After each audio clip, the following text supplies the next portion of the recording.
Chapter 993. The 5th year of Jinghe, the 3rd day of May. In 2 days, it would be the Dragon Boat Festival. In the Jing Kingdom, although the Dragon Boat Festival was not as grand as the New Year Festival, the Lantern Festival, or the Mid-Autumn Festival, it was still one of the most important festivals. On the 5th day of May, people would eat rice dumplings, hang mugwort and calamus in front of their houses, and drink realgar wine. These were all the customs of the Jing Kingdom.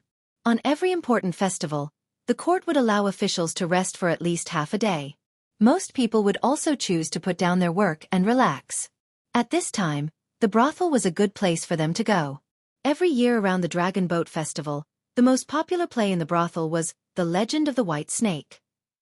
On the day of the Dragon Boat Festival, the white snake drank realgar wine and showed its true form. Su Xian was scared to death. The white snake broke into the underworld and fought with the ghost, putting on a show of going to the underworld to save her husband. This play was suitable for the occasion and was loved by the audience. However, when the people of the Jing Kingdom walked out of their houses early in the morning and wanted to go to the brothel to watch the play, they were shocked to find that the brothel was gone. There was a notice at the entrance of the brothel. The door was closed, and many people were stopped outside. Why did it close all of a sudden? I watched a few plays inside a few days ago. Why is it gone today? Strangely, the brothel on the next street closed. I walked half a street, but I didn't expect this one to be closed too. While people were talking, someone in the shop next to the brothel poked his head out and said, "It was closed yesterday." You don't know, right? More than half of the brothel in the Jing Kingdom is closed. It seems that they are moving somewhere. If you want to watch the play, you have to walk 2 more streets. After knowing this, many people couldn't help but sigh. In the past, when there were not many brothel in the Jing Kingdom, they didn't think this place was very good. Later, the number of brothel gradually increased, and the plays inside were getting better and better.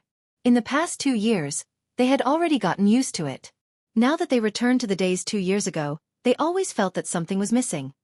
After walking 2 streets to another street, they finally realized what was missing. More than half of the brothel was gone. Many shops on the street were also closed. No one knew whether they were closed or temporarily. It was as if the entire capital had become empty in one night. On the palace wall, a figure stood silently. No one knew how long he had been standing there. A palace maid came up from below and put a robe on the girl's shoulders. She advised, "His Highness has been gone for 2 days. The wind is strong here. Princess, it's better to go back earlier." Since the first day of the 5th month, the girl, who had been standing on the city wall for a long time, smiled and said, "Standing here, I can see the farthest. If he comes back one day, I will be able to see him from afar." She looked to the west again and turned back to ask, "How is the academy?" The palace maid nodded and said, "His Highness has already arranged everything for the princess." "But princess, where do we find the teachers and students of the academy?" She smiled and said, "Teacher gave me an academy, so of course I have to find my own teachers and students." Hall of Diligent Government. Li Xian pushed open the door of the hall and stretched. He rubbed his head, which was a little swollen from dealing with the memorials, and let out a long sigh of relief. Although he wanted to push all the government affairs to Emingzu and be a free and unfettered emperor, if Emingzu was too tired, that guy would definitely find him the next time he saw him. It was better to offend the King of Hell than to offend the Jiang of Silla. This risk could not be taken. He left just like that. What a disloyal guy. Li Xian sighed. If he left, there would be no one around him to talk to. Suddenly, he thought of something and his eyes lit up. Shen Shu. It seemed that he had not seen this guy for a long time. When he walked out of the hall, a eunuch immediately came up to him and asked, "Your Majesty?" Li Xian waved his hand and said, "Go to Prime Minister Shen's mansion." Not long after, in the Shen mansion of the capital, the gatekeeper scratched his head and asked in surprise, "Young master, are you sure you did not find the wrong person?" A young master looked at him and asked with a frown, "What do you mean?" The young master in front of him had an air of nobility. The gatekeeper did not dare to offend him and said with a smile, "Young master, there is no one called Shen Shu in our Shen mansion." The young master was startled and said angrily, "Nonsense. He clearly said that he is from your Shen mansion." The gatekeeper had a bitter expression on his face. When he saw someone coming out of the mansion, he immediately stepped forward and said, "Third young master, this young master said he was looking for someone called Shen Shu, but there really isn't anyone called Shen Shu in our mansion." The The young man who walked out of the Shen mansion looked at the young master who was in a trance and asked, "Brother, how do you write the name of the person you are talking about?" "Shen is the Shen of your Shen mansion. Shu is the number of Shu." The young man cupped his hands in obeisance and said, "Brother, I'm afraid you've come to the wrong place. There are many people with the surname Shen in the capital, but in our Shen residence, there is no one called Shen Shu that you're looking for." "Really?" Li Xian asked uncertainly. The young man nodded and said, "Really?" The expressions of the young man and the gatekeeper did not seem to be fake. Li Xian's body shook. He and Shen Shu hit it off at first sight and they were friends. When he said that he was from the Shen mansion, he never doubted it and did not verify it.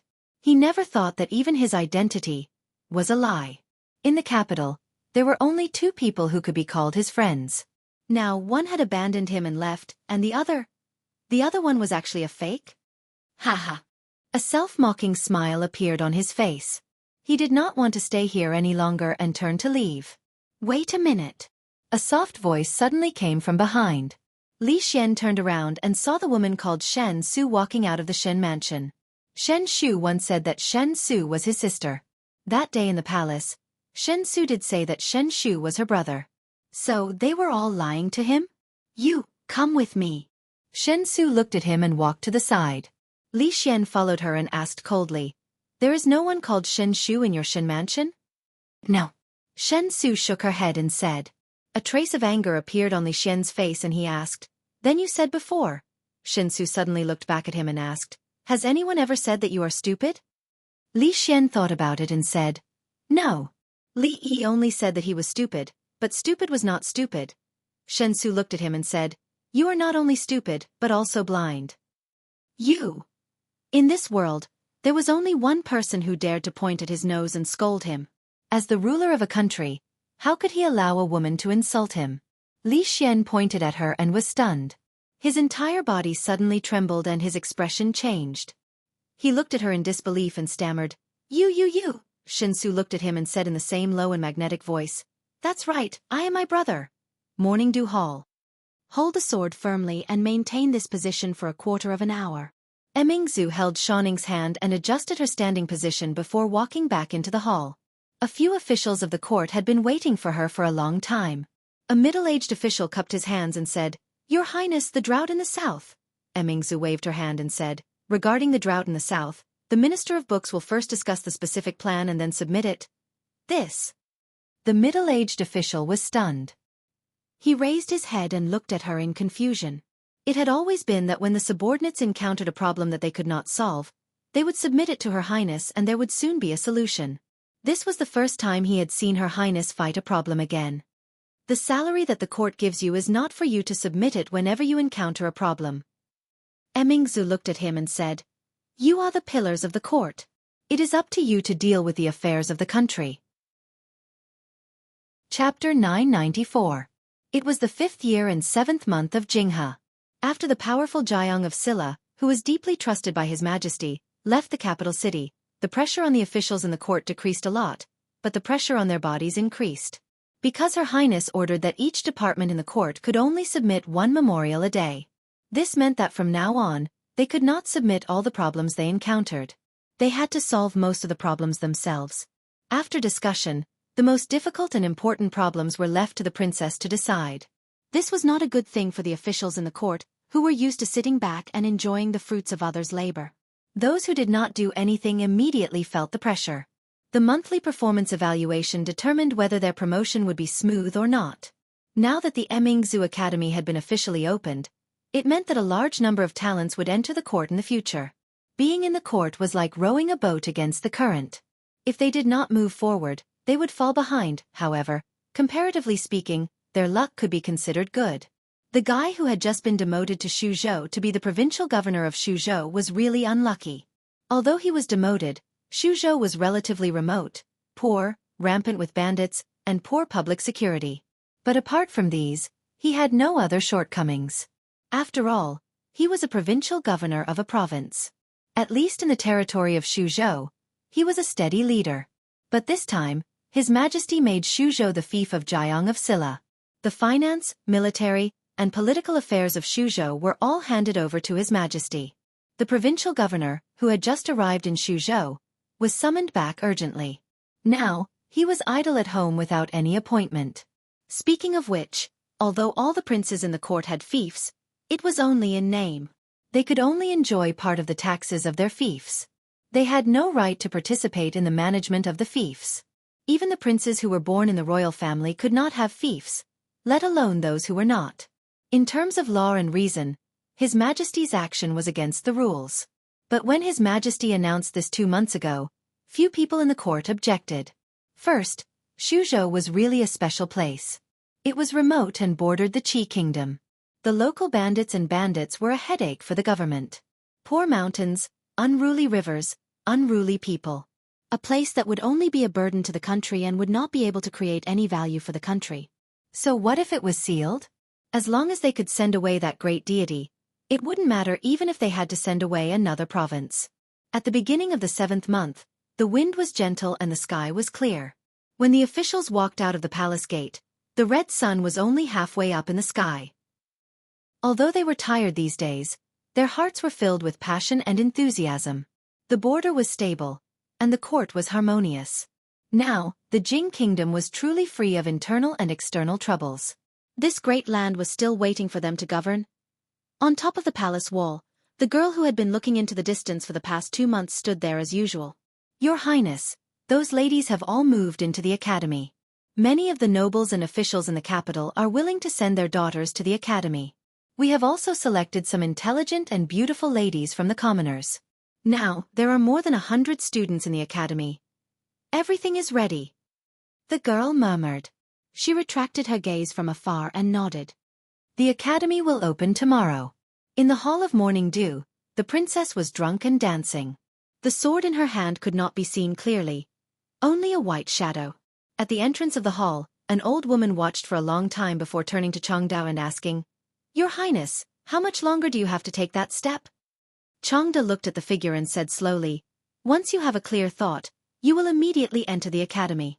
If your heart is troubled, you will waste your life. The old woman glared at him. Speak human language. It depends on fate.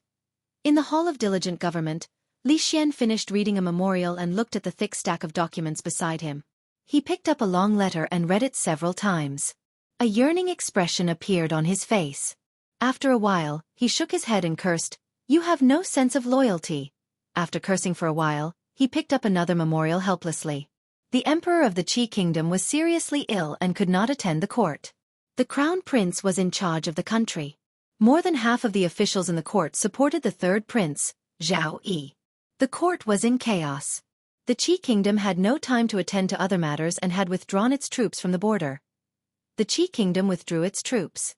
The Zhao kingdom could not support the emperor alone and withdrew its troops the next day. Within half a year, dozens of rebellions occurred in the Wu kingdom. The court could not cope with them and was in a stalemate with the rebels. In the Qi kingdom. In the East Palace. A furious young man swept all the memorials on the table to the ground and cursed. What do they want? The Crown Prince of Ai was personally appointed by Imperial Father. They don't recognize him. Why do they not recognize him? Do they want to rebel? A counselor immediately stepped forward and said, Your Highness, please calm down. The third prince has not reached the point where he can cover the sky with one hand. Many officials in the court are already fighting for Your Highness. Fighting for? A cold smile appeared on the young man's face. He said, I will remember the names of those people one by one. The East Palace of Ai is not a place where they can come and go as they please. In King Feng's mansion, a young man was engrossed in copying a letter. Someone knocked on the door and walked in. After the young man put down his brush, he bowed and said, Your Highness, the Crown Prince seems to be a little anxious. In the past 2 days, many officials have been visited by him. It doesn't matter. Zhao Yi shook his head and did not continue the young man's words. Instead, he looked out of the window and murmured, Jiang of Silla. Li Xian, should I say that you are smart or stupid? He turned around and asked, Is there any news from Shu province? The man shook his head and said, I have sent people to keep a close eye on it. So far, there is still no news about Jiang of Silla. Zhao Yi looked out of the window and smiled. Brother Li, I believe that we will meet again. in a shop somewhere in the capital of the Qi kingdom. A burly man walked out of the shop and pointed at several workers. He said, "These are all valuable goods. Be careful when carrying them. If they are broken, you can't afford to pay for them even if you sell yourself." After giving such advice, he ran back into the shop and said to a woman in a flattering manner, "Miss, these are new goods from the capital. They were all reserved last month." The woman did not care about the goods at all. She looked at him and asked, "Only goods?" The burly man was stunned. Then he patted his head and said, "I almost forgot.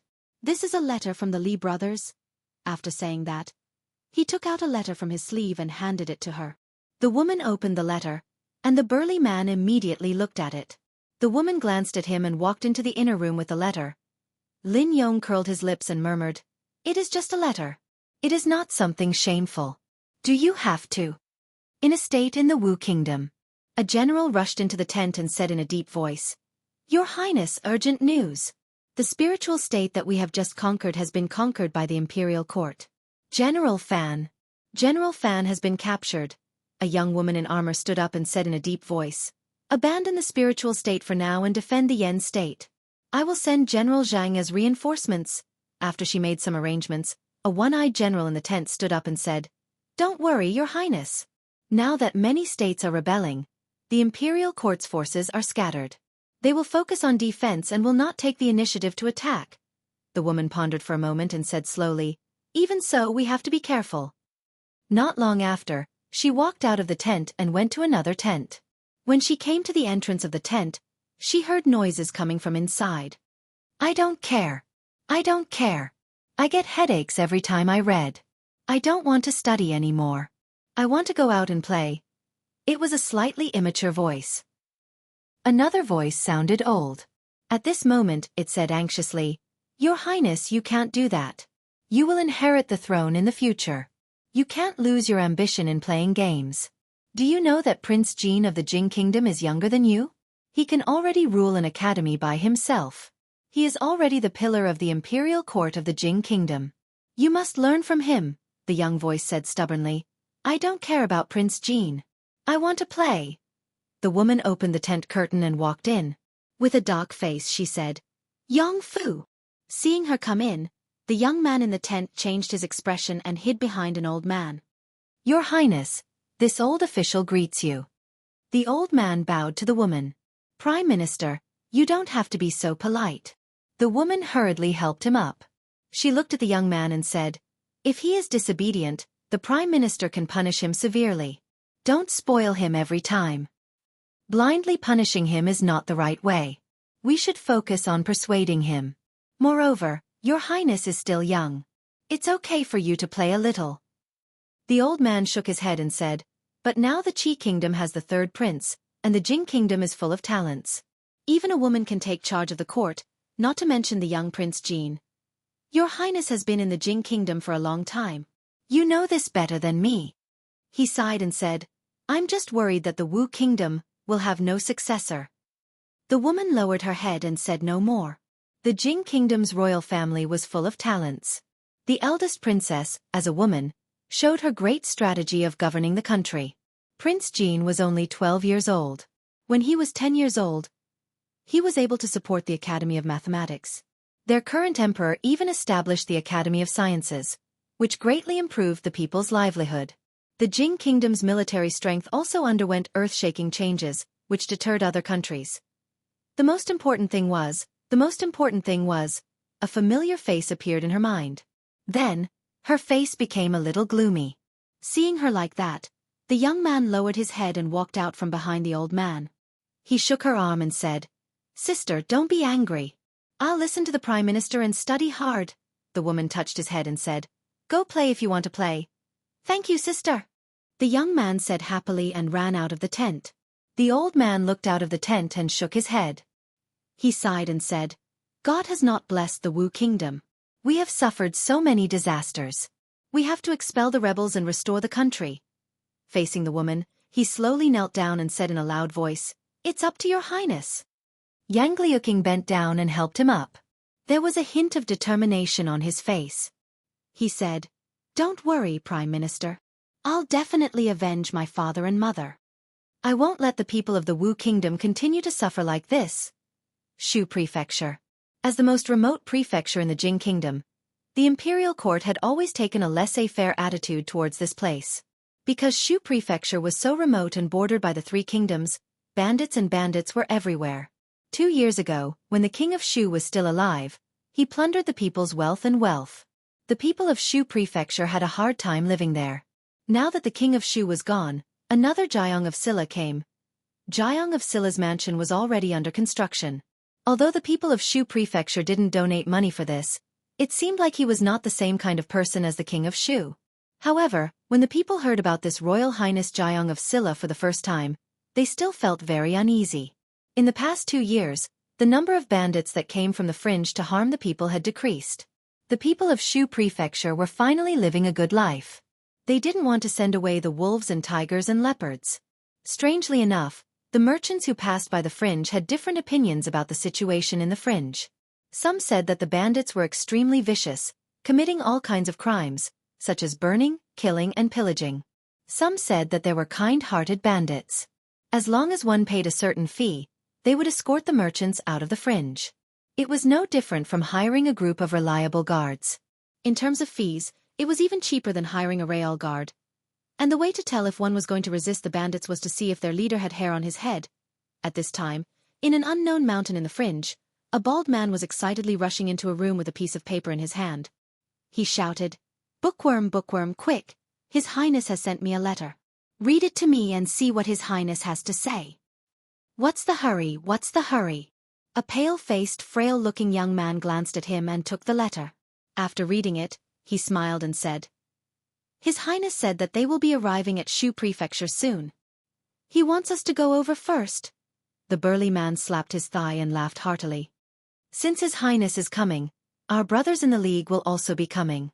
This is great, those bastards. I'll go to their lair and let those little bastards know who's protecting the fringe." When the burly man walked out of the room, a group of people immediately greeted him respectfully. "Greetings, big brother." When this group of people stood together with the burly man, it was as if the world around them had brightened up a little. The burly man waved his hand at the row of bald men in front of him and said, "His Highness is coming. Keep your spirits up and don't embarrass me." The group of people acknowledged and dispersed in all directions. It could be seen that this was a flattened hilltop. The area was large, and the ground was paved with blue stone slabs. The houses were arranged in picturesque disorder. Walking along a street to the front, one would find that there were shops, brothels, medical centers, restaurants. Everything that could be found outside could be found here. It was simply a shrunken city in the mountains. In the past 2 years, they had captured quite a number of people. When they had nothing to do, they would make them repair bridges, pave roads, and build houses. Now they had finally made some progress. When His Highness arrives, he should be satisfied.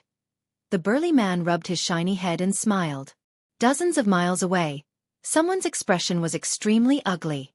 The man's face was gloomy as he asked, "What did those people say?" A young man raised his head and said, "They said that the other side has quite a number of experts and their strength is not to be underestimated. Unless their queen comes, even if both of us join forces, it will be difficult to gain the upper hand. They suggest that we don't act rashly." The man curled his lips in disdain. "What bull*t holy religion, it's just so. Your Highness, then we." The man waved his hand. "Let them run wild for a few more days." At the same time, on a mountain adjacent to this place, a man in purple walked into the room. He looked at the young man in the room and asked, "Lord Envoy, what did the Queen say?" "The situation over at the Qi Kingdom is not yet settled. The Queen has no time to attend to them for now." The young man waved his hand and said, "Let's not clash with them for now." The man in purple nodded and asked, "Then how should we explain this to that person?" "He's just a good-for-nothing. If it weren't for the fact that he might be of some use in the future, why would we have kept him alive until now?" The young man said casually. He got up and walked out of the door and out of the courtyard. In the open space in front of him, a man in yellow took a bite of a bun and frowned. He said, "Who steamed the buns today? Did they beat the salt cellar to death?" He spat a few times and casually threw the bun in a corner. When he turned his head, he noticed a pair of eyes looking at him. Guard. Sensing the coldness in that gaze, He shivered and quickly ran over. He swallowed the dusty bun and said with a trembling voice, "This bun, it's so delicious." The only teaching of the holy religion was to obey the queen's orders. The holy religion also had an invisible teaching. Food must not be wasted, especially not in front of the guardian of the right. Disobeying the queen would only lead to death. Wasting food in front of the guardian of the right would be worse than death. The security of Shu province had improved slightly in the past 2 years. Although it was not the work of the government, the number of merchant caravans that were willing to pass through this place had increased. Chapter 995. The carriage stopped next to a tea house on the side of the road. The curtain of the carriage in the front was opened by a slender white hand, and a pretty little girl jumped out of the carriage. The driver jumped out of the carriage and said hurriedly, "Hey, slow down, little girl, don't fall. Brother, come down." The little girl landed steadily on the ground and turned back to wave at the carriage. The young man got out of the carriage, held her hand, and said, "You've only learned martial arts for a few days, but you're already jumping up and down. If you learn for a few more years, you'll be like your sister Rui." "Same as me what?" A woman wearing a white tight suit and holding a long sword jumped out of the carriage and looked at him and asked. "Same, excellent." The young man said, pointed to the tea house in front, and said, "Go there and sit for a while, have a cup of tea, and then set off. If everything goes well, we'll arrive at Yong County today." A few more figures got out of the carriage behind. Li Yi walked over and explained to Rui and the others, "We've been on the road early in the morning. Let's go to the front and rest before we continue." It was a dusty journey from the capital to Suzhou, and it took them 2 months to play all the way. In the following days, they were really tired of sitting in the carriage. Whenever they had a chance, they would find a place to rest for a while.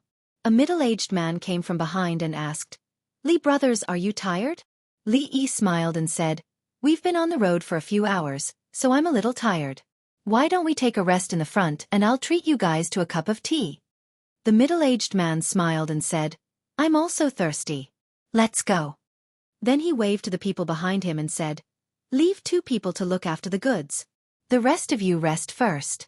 We'll take their place later." The middle-aged man in front of them was surnamed Wang, and he was in the business of escorting goods. They had met him on the road 2 days ago. When they were still 2 days away from Suzhou, Li Yi asked Lu Meng to escort the caravan and the other members of the caravan to Suzhou first. His family, on the other hand, traveled lightly and unhurriedly. Who knew that he would encounter a group of more than 10 bandits that morning? Although he could deal with these people by himself, he happened to meet this brother Wang, who saw injustice and pulled out his sword to help. Before he could do anything, he had already chased those people away. After chatting for a while, they learned that they were also going to Yong County, so they traveled together. Of course, more of the reason was that brother Wang was worried about them traveling alone. Since he had good intentions, Li Yi couldn't refuse, so it was not appropriate for him to do it. "Of course of it." The middle-aged man patted him on the shoulder and said, "If you ask me, Li brothers are really brave. You dare to go out with your family without any guards. Suzhou is a messy place, so be careful. Don't do this again."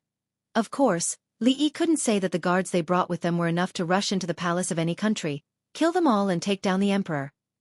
Otherwise, he would have to endure his incessant lecture. There weren't many people in the tea house.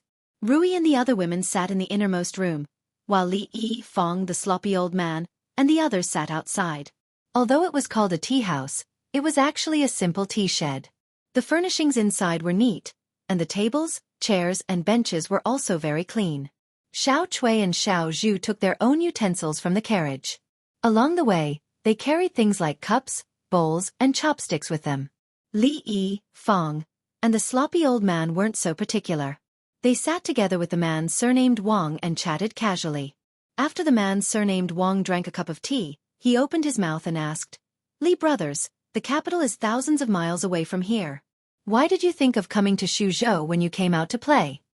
Li Yi smiled and said, "It's just a random trip." The man surnamed Wang shook his head and said, "To be honest, these days, even for us escorts, we have to be on tenterhooks when we walk outside. Our heads are tied to the waists of our trousers, and if we're not careful, we'll lose them. You guys walked all the way from the capital, especially to Suzhou, and you're still safe and sound. It's really unbelievable." Li Yi looked at him and said in surprise, Is Xuzhou really that chaotic? It's more than chaotic. The man surnamed Wang shook his head and said, when we go out to escort, we'll always encounter a few waves of bandits, big and small. If it weren't for the fact that these dozen brothers are pretty good at martial arts and have some fame in Xuzhou, we definitely wouldn't be able to make a living here. Li looked at him and asked, there are so many bandits, hasn't the imperial court dealt with them before? The man surnamed Wang shook his head and said, Li brothers, you don't know. It's not just bandits. Xuzhou is remote, and the imperial court has completely let them go. The bandits who collude with bandits and block the road to rob might have relatives in the government. The entire Xuzhou is rotten from the root. Speaking of the current situation in Xuzhou, the man surnamed Wang was a little indignant. It should be because he had suffered a lot at the hands of the bandits in Xuzhou in the past few years. He sighed and said, I heard that His Highness Jiang of Silla is coming to Xuzhou. I hope that under his governance, Xuzhou will be better. Li looked at him and asked, Brother Wang, have you also heard of Jiang of Silla? Why haven't I heard of him? The man surnamed Wang looked at him and said, a few days ago, I also went to the capital. I've long heard that His Highness Jiang of Silla and the current emperor are close friends. He is also a hero of his generation. He created Tian Fa, opened the school of mathematics, repelled the enemy, and did many good things for the benefit of the country and the people. What else? Li looked at him and continued to ask. It's said that the Jing kingdom can't have such a good situation without His Highness Jiang of Silla. What else? Many people in Xuzhou who have heard of His Highness Jiang of Silla are looking forward to his arrival. No matter what kind of person he is, it's better than the current situation with a prince. Anything else? The man surnamed Wang looked at him and said in surprise, what else? For example, that Jiang of Silla is handsome, elegant, and elegant. His martial arts are matchless and he roams the martial world. The man surnamed Wang was startled and shook his head. That's not true. Li also shook his head and said, the information you've gathered is still not complete. Let's not talk about this. The man surnamed Wang shook his head and said, I'm afraid we'll have to part ways today. If Li brothers continue forward, you must be more careful. It's best if you hire some guards to avoid danger. Fang had only been to Xuzhou once. Hearing this, he asked in surprise, are there really that many bandits in this place? Why did we only meet that one? The man surnamed Wang shook his head and said, don't say that. Who hopes to meet bandits? Fang shook his head with some regret and said, maybe we're unlucky. Before he finished speaking, the teacup on the table suddenly shook and ripples appeared on the tea. Not good. The man surnamed Wang's expression changed. He suddenly stood up from his seat and looked behind him. On the official road, a cloud of dust rose. Dozens of fierce-looking men with weapons in their hands jumped off their horses. The person in the lead quickly walked towards the tea house and pulled a chair over to block the door. He sat down in a grand manner and said loudly, this is a robbery. Men stand on the right, women stand on the left, and silver is placed in the middle. We only want money, not lives. Chapter 996. As someone who had been traveling for many years, he needed to avoid risks reasonably and also ensure the safety of the goods. He needed to have exceptional judgment. When encountering bandits, whether they could fight them, how to fight them, what losses they would incur, and whether it was worth it, these were all things that he needed to decide immediately. After roughly estimating the number of bandits, the man surnamed Wang concluded that this group of bandits was not something they could afford to provoke. There were at least 50 of them, and it would be too much for the dozen or so people on his side to fight them. As for the Li brothers and his wives, they could not be counted on. He first signaled to the brothers beside him with his eyes, telling them not to act rashly. Then, he looked at Li and said, Li brothers, money is just a worldly possession. Losing money avoids disaster. Life is more important. Fang looked at the bandits outside, his eyes shining. He rubbed his hands together, as if he could not wait any longer. The man surnamed Wang hurriedly pressed down on his shoulder and said, don't be rash. Although he knew that this brother surnamed Fang had some strength, he could not fight against 10 people alone. He was not a match for these bandits. The location of this tea house was the intersection of 3 official roads. Usually, there was an endless stream of people coming and going. Many people would choose to have a cup of tea here and rest their feet, so there were quite a few customers in the tea house. They did not expect to encounter bandits while drinking tea by the side of the road. Everyone's expression changed greatly, and when they saw the ferocious looks of the group, they could only listen to his orders. The men stood on the right, and the women on the left. They took out silver and valuables and placed them on the table in the middle. In a moment, the tea house was immediately divided into 3 groups. One group was naturally the bandits blocking the door, the other group was the obedient customers, and the last group was Li Yi and the others who were sitting peacefully in the tea house drinking tea. After the man with the surname Wang and the others stood up, they realized that Li Yi and the others were still sitting there. Not only that, but the women inside were still whispering to each other. They did not even look in their direction, as if they did not care about these mountain bandits at all. "Brother Feng, Li brothers," the man surnamed Wang said anxiously and tried to pull Feng up. The bandit leader naturally noticed the 2 tables as well. He looked into the tea house and immediately stood up, his eyes widening. He didn't expect to meet so many rare beauties in this tea house. He quickly walked forward, but suddenly heard a pada sound beside his ear. The man surnamed Wang's expression changed. When he pulled Brother Feng up, he didn't pull him up. Instead, he accidentally swept the teacup off the table. Smashing a cup as a signal? The bandit leader stopped in his tracks, walked over, and said angrily, "What, you still want to fight?" Feng sat on the stool, shook his head, and said, "I didn't want to fight." When he saw this guy actually walking towards the second miss and the eldest miss, he really didn't want to make a move. "You still dare to talk back?" The bandit leader placed his broadsword on Feng's neck in a domineering manner and shouted, "Believe it or not, I will chop you into pieces." This voice was still very powerful, and many of the customers in the tea house immediately turned pale. A chill suddenly came from his neck, and Feng shivered. He looked at the bandit leader and said, "Stop it, it's cold." The bandit leader didn't get angry, but laughed instead. The broadsword was on his neck, and he didn't want his head to fall to the ground, but to actually feel cold. Was this guy stupid? Feng squeezed the blade and said, "Take it away, it's really cold." His broadsword was grabbed by someone, and the bandit leader subconsciously wanted to pull it back, but found that no matter how much strength he used, the broadsword in the big man's hand didn't move at all. Feng gently pulled, and the broadsword was in his hand. While the bandit leader was still in a daze, he had already placed the broadsword on his neck. He looked at the bandit leader and asked, "Come, feel for yourself, is it cold?" The bandit leader's face was pale, and cold sweat broke out on his forehead. He really wanted to say cold, too damn cold. His neck was cold, and his heart was even colder, but he was afraid that if he opened his mouth, this sharp broadsword would cut his throat. "Say something." Feng held the broadsword and casually swung it a few times, and said unhappily, "Is it cold or not?" A thin line of blood immediately appeared on the bandit leader's neck. "Cold, cold, it's really cold."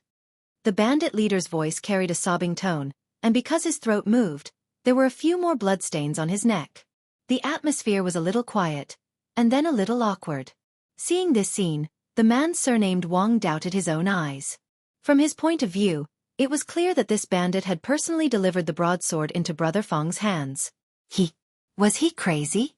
The people who had obediently handed over the silver and valuables were even more stunned, not understanding the situation. At this moment, a bandit suddenly rushed in from outside, and placed the broadsword on the neck of the old man sitting the furthest away, and said loudly, "Release my boss or else I'll. Or else you'll kill him?" Feng looked at the unkempt old man who had been captured, and said, "Then kill him, I'm not familiar with him anyways." The bandit looked at him and said tremblingly, "You don't think that I won't dare. Are you going to do it or not?" Feng looked at him, and as if afraid that the bandit would go back on his word, he swung the broadsword in his hand a few more times, and a few more bloodstains appeared on the bandit leader's neck. The bandit clenched the broadsword and said harshly, "You don't go too far." Just as he finished speaking, he suddenly felt that his hand was empty. When he looked again, the broadsword in his hand had already fallen into the old man's hand. "I said that I only seek wealth, not lives. You bandits, don't pay attention to that." The unkempt old man shook his head, and casually used the back of the broadsword to knock the bandit unconscious, and then he slit his neck, saying, "Also, this broadsword is really cold." Li Yi put down the teacup and said, "Stop playing around, quickly finish this, we still have to hurry on our way."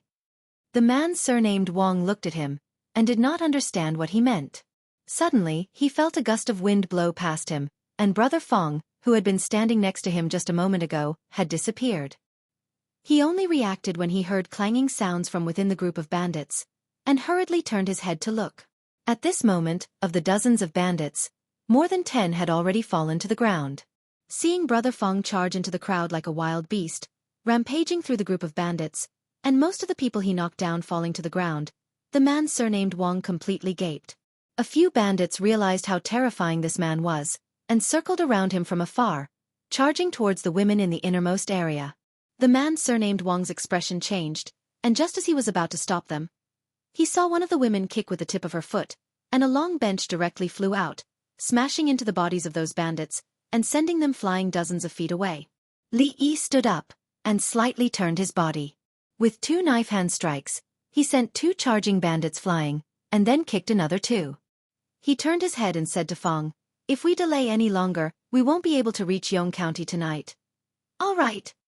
Fong responded, and picked up a large broadsword. The remaining 10 or so bandits were stunned, and the weapons in their hands fell to the ground with clangs. His bare hands were already so terrifying, and with a broadsword, wouldn't that be asking for their lives? "Hero, spare us." The 10 or so bandits threw down their weapons, and knelt down with a thud. The man surnamed Wang looked at the tragic scene on the ground, and then looked at Brother Fong, the Li brothers, the women sitting inside, the old man sitting calmly at the table drinking tea, and the surrounding bandits wailing and begging for mercy. He stood there in a daze, thinking, just what kind of people did they save 2 days ago? Chapter 997. The Li brothers are really good at hiding their strength. When they set off again, the man surnamed Wang looked ashamed and said, 2 days ago, I was really showing off in front of an expert. I'm ashamed. Only now did he understand why the other party dared to walk in Shuzhou without a single guard. Just the Fong brothers alone were worth the whole escort agency. After all, in the face of dozens of mountain bandits, they could only put down their weapons and surrender. Not to mention, there was also the heroine who could make people tremble with fear with just one move, and the old man who was old but always made people tremble with fear. Even Brother Li himself was extremely skilled. No matter how one looked at it, such a combination did not look like ordinary people. Use more strength. Don't be lazy.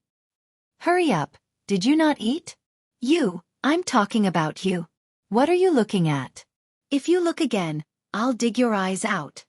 The escorts sat in the carriage, holding a straw rope in their hands as a whip. From time to time, they whipped the mountain bandits who were pushing the carriage. More mountain bandits followed behind, their hands tied together with a rope. The other end of the rope was tied to the carriage. After chatting for a while, Wang Chong finally couldn't help but ask, "What does the Li brothers' family do?" Like them, they are also mountain bandits. Mountain bandits. Wang Chong was stunned and shook his head. The Li brothers are joking again. I used to live in places like Qing and Prefecture and the capital, but these places are strictly controlled by the government, so it's not very good to live. Li Yi explained, I heard that there are many mountain bandits in Shuzhou, but the government doesn't care, so I plan to come here to develop. Wang Chong smiled. Of course, he didn't believe what he said. Not to mention the gentle appearance of the Li brothers, those women didn't look like mountain bandits at all. He shook his head and didn't care. Then he asked, what are the Li brothers doing in Shuzhou? Are they really here to play? These days, no one believed the truth. Li Yi sighed and said, it's true that they are here to play. My family runs a small business. Shuzhou is a special place, not far from the Qi Kingdom and the Wu Kingdom.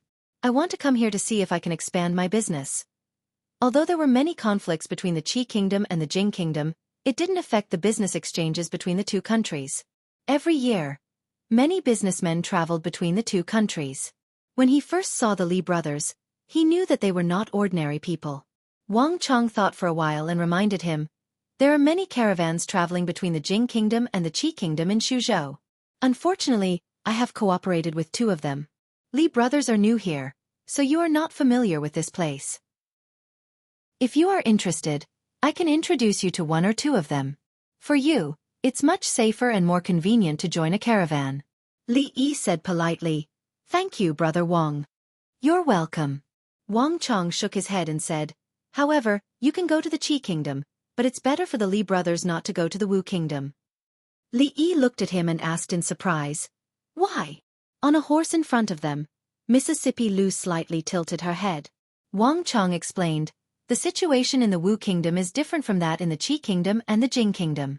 Although they are not hostile to the businessmen of our Jing Kingdom, the Wu Kingdom is now rife with rebellions, and the country is in turmoil. No caravan is willing to take the risk to go to the Wu Kingdom. It's not worth it to lose your life for money. Li Yi smiled and said, I see. Thank you, Brother Wang. As for Xu Zhou, Li Yi had already made arrangements several years ago.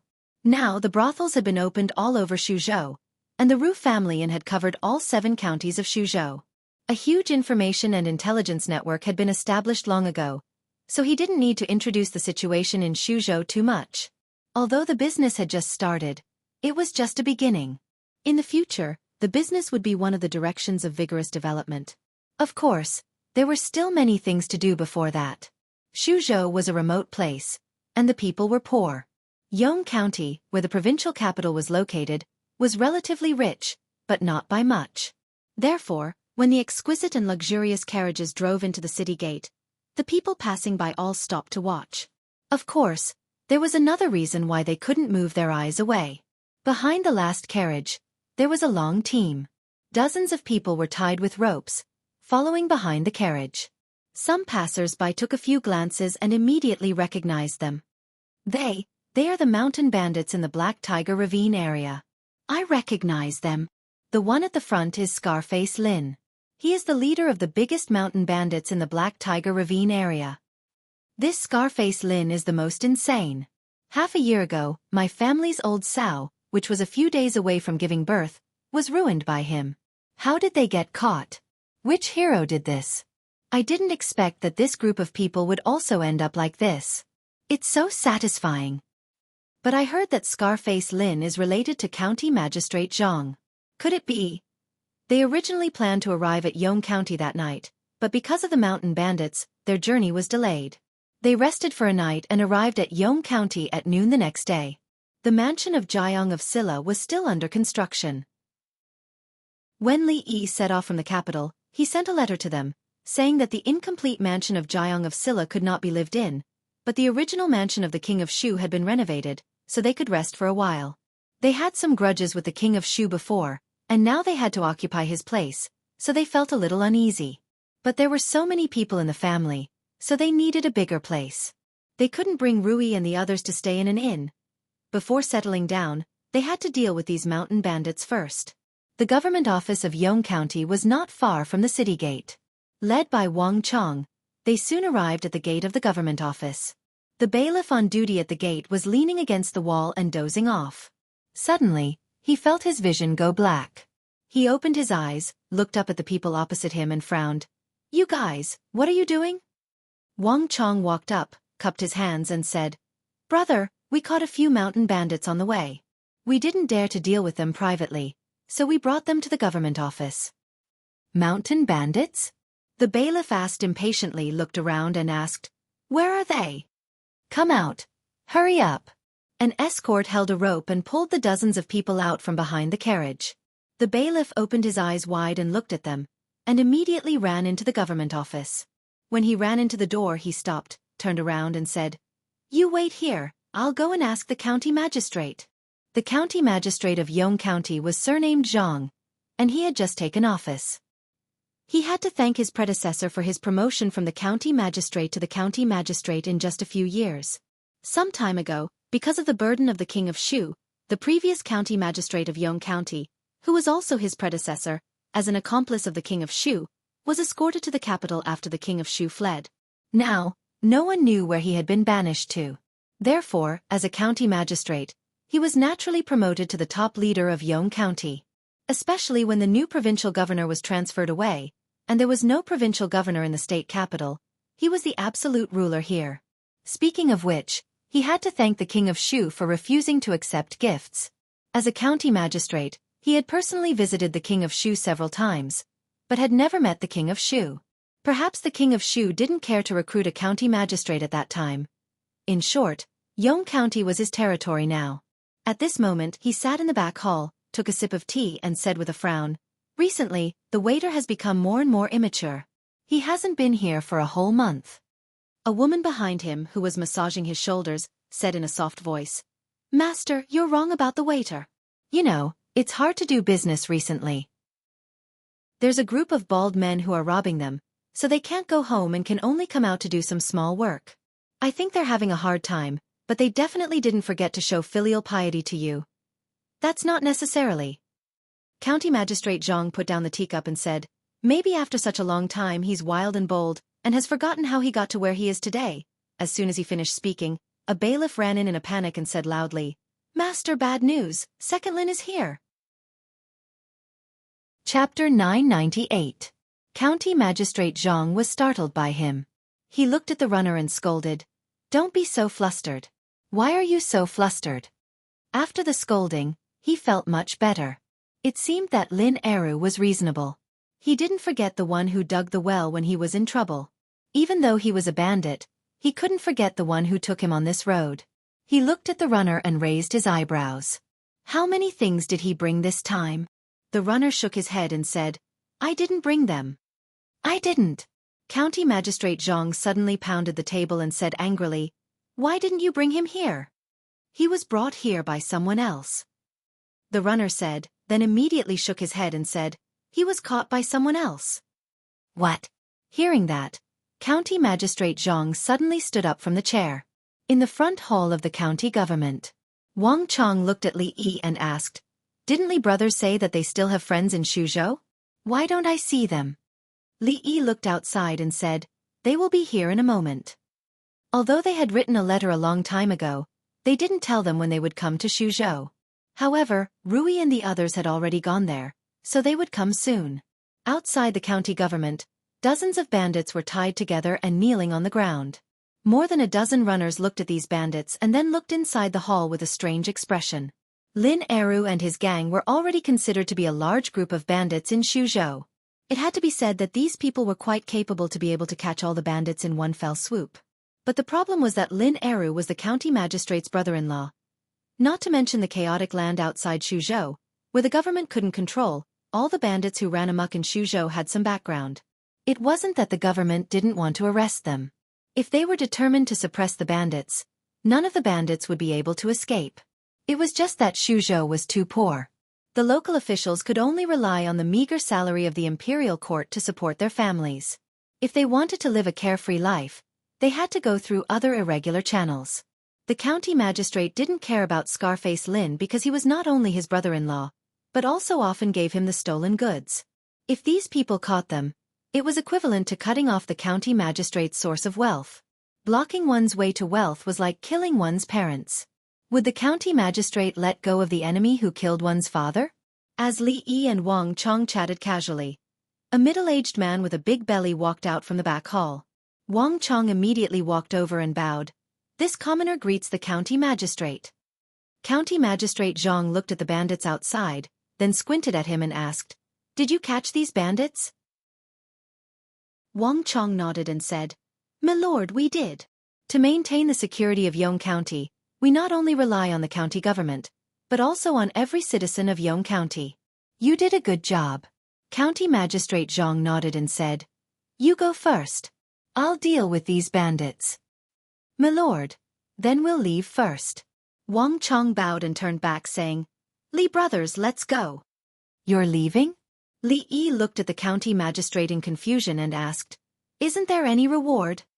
It was not easy to catch dozens of bandits. Even if they didn't have any credit, they had worked hard. The local government had to show some sincerity, but they only gave a verbal reward. This was unreasonable. County Magistrate Zhang looked at the young man who didn't salute to him just now and frowned. After chopping down his money tree, he still wanted a reward. It was already a great blessing that he wasn't thrown into prison. After this incident, Lin Er would have to change his appearance again and use a new bandit name, which was a little more troublesome. County Magistrate Zhang glared at the two nosy guys and ordered the yamen runners, Take these thieves away and deal with them later. Wait. Li Yi looked at him and asked, May I ask how you're going to deal with these bandits? County Magistrate Zhang was already angry. Hearing this, his face immediately darkened and he said, Do I need you to tell me what to do? He suddenly waved his hand and said, Hurry up and take them away. After saying that, he walked to the back of the hall on his own. Wang Chong looked at Li Yi with a wry smile and said, Li brothers, let's go. Li Yi looked at the back of the county magistrate and shook his head without saying anything. The last person who talked to him like this should have grass growing on his grave. But he really didn't have any interest in getting angry with a 7th-level official for such a trivial matter. He would let his subordinates keep an eye on this matter when he went back. Let's go. He shook his head and walked out of the county government with Wang Chong. At this time, in the back hall of the county government, County Magistrate Zhang looked at the man in front of him with a sullen face and said angrily, "You useless thing! There were so many people but you were still killed." The bandit leader said with a bitter face, "Brother-in-law, you really can't blame me. It's just that they are too powerful." County Magistrate Zhang asked with a sullen face, "Do you know who they are?" "They came to Xuzhou for business." The bandit leader immediately said, "Brother-in-law, I think they are a big fat sheep, and there are several beautiful women among them. How about businessmen?" County Magistrate Zhang raised his eyebrows and asked, "Are you sure they are a big fat sheep?" "They can't get any fatter." The bandit leader nodded his head vigorously and said, "Brother-in-law, you have to believe my eyes. I've seen those women before. Any one of the hairpins on their heads is worth at least 1,000 taels of silver. Last time I snatched one, but it was snatched away by those damned baldies." The bandit leader gritted his teeth and said, "Brother-in-law, we can't let them go." "A big fat sheep." County Magistrate Zhang's eyes flashed a few times and he nodded. "We can't let them go for colluding with bandits." He looked out of the door and shouted, "Guards!" Immediately, a runner rushed in and bowed. "What's the matter, Your Honor?" County Magistrate Zhang said in a deep voice, "Take people to catch those guys who colluded with bandits just now." At the gate of the county government, Wang Chong looked at Li Yi and said, "Li brothers, we have to go on this trip for another 2 days. Let's talk when I get back to Yong County." Li Yi cupped his hands in return and said, "Be careful on the way." "Let's go." Wang Chong turned around and said to his brothers. Suddenly, a shout came from behind. "Stop." He turned around and saw a dozen or so yamen runners rushing out of the county office and surrounding them. Wang Chong was stunned and said in surprise, "Brother, this is—" The leading runner waved his hand and said, "Arrest all these guys who colluded with bandits." "Colluding with bandits?" Wang Chang's face changed and he said in shock, "It's a misunderstanding. Brother, this is definitely a misunderstanding. We caught the bandits. How could we collude with bandits? You still want to quibble?" The runner said sternly, "Arrest them." Feng cracked his knuckles. The imperial court had granted Xuzhou to his son-in-law, so Xuzhou was their territory. How could he let others bully him in his own territory? Li Yi patted him on the shoulder and walked straight into the county government. Seeing that he was so sensible, the runners didn't stop him. They looked at Wang Chong and the others behind and said, "Arrest them." 2 runners wanted to go forward and arrest Li Yi, but Feng glared at them. They immediately shivered and retreated. Just now they heard that this man could fight against 10 people alone. They didn't want to suffer such a loss. As long as they didn't run away, they would have time to deal with them later. In the hall of the county government, the county magistrate just now sat in the main seat. He hit the gavel and said loudly, "Lin Air, you said that you have accomplices?" The leader of the bandits knelt in the hall and turned around to point at Li Yi and Wang Chong, saying, "Your Honor, they are my accomplices." Hearing this, Wang Chang's face changed and he immediately said, "Your Honor, he is clearly framing us. If we are his accomplices, why did he arrest them?" The county magistrate also looked at the leader of the bandits angrily and asked, "He is right. If they are your accomplices, why did they arrest you?" "Your Honor, what I said is true." The leader of the bandits said with a serious face, "We were originally accomplices, but we fought because we couldn't divide the booty evenly. He wanted to exchange us for the reward." "Nonsense!" Wang Chong pointed at him and said loudly, "This thief clearly wants to make a false countercharge. Your Honor, please understand." "Silence. It's hard for me to make a conclusion based on your side of the story." Holding the gavel in his hand, County Magistrate Zhang fiercely pounded the table and said, "I won't wrongly accuse any good person, nor will I let any bad person go. Guards, take them all away. I'll interrogate them carefully after I've investigated them thoroughly." Wang Chong hurriedly said, "Your Honor, I can prove my identity." "Shut up." The county magistrate looked at him, waved his hand and said, "Don't talk flowery words. Take them away first. Wang Chong stood where he was in a daze and looked at the county magistrate in disbelief. They were escorts, and he had a lot of evidence to prove his identity. It was such a simple matter, but the county magistrate wanted to lock them up first without asking the right and wrong. If they were really locked up, wouldn't it be up to them to decide whether they were right or wrong? He looked at the bandits kneeling on the ground and looking at him with a sarcastic smile, and finally understood something. This was not a county government, it was clearly another den of bandits. This was collusion between officials and bandits. Bandits were officials, and officials were bandits. Li Yi knew that there was a problem of collusion between officials and bandits in Xuzhou, which was also the first problem he planned to solve after coming here.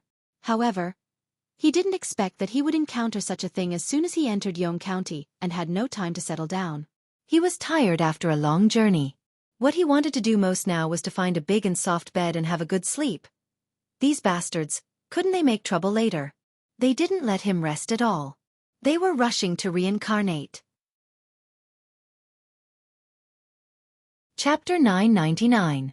Receiving the county magistrate's order, a group of government runners immediately walked toward Wang Chong and Li Yi. Wang Chong had no hope for the corrupt official, so he said in a deep voice, "Li brothers, it's not like yesterday. This is the government, the territory of the corrupt official. You must be calm and don't be impulsive.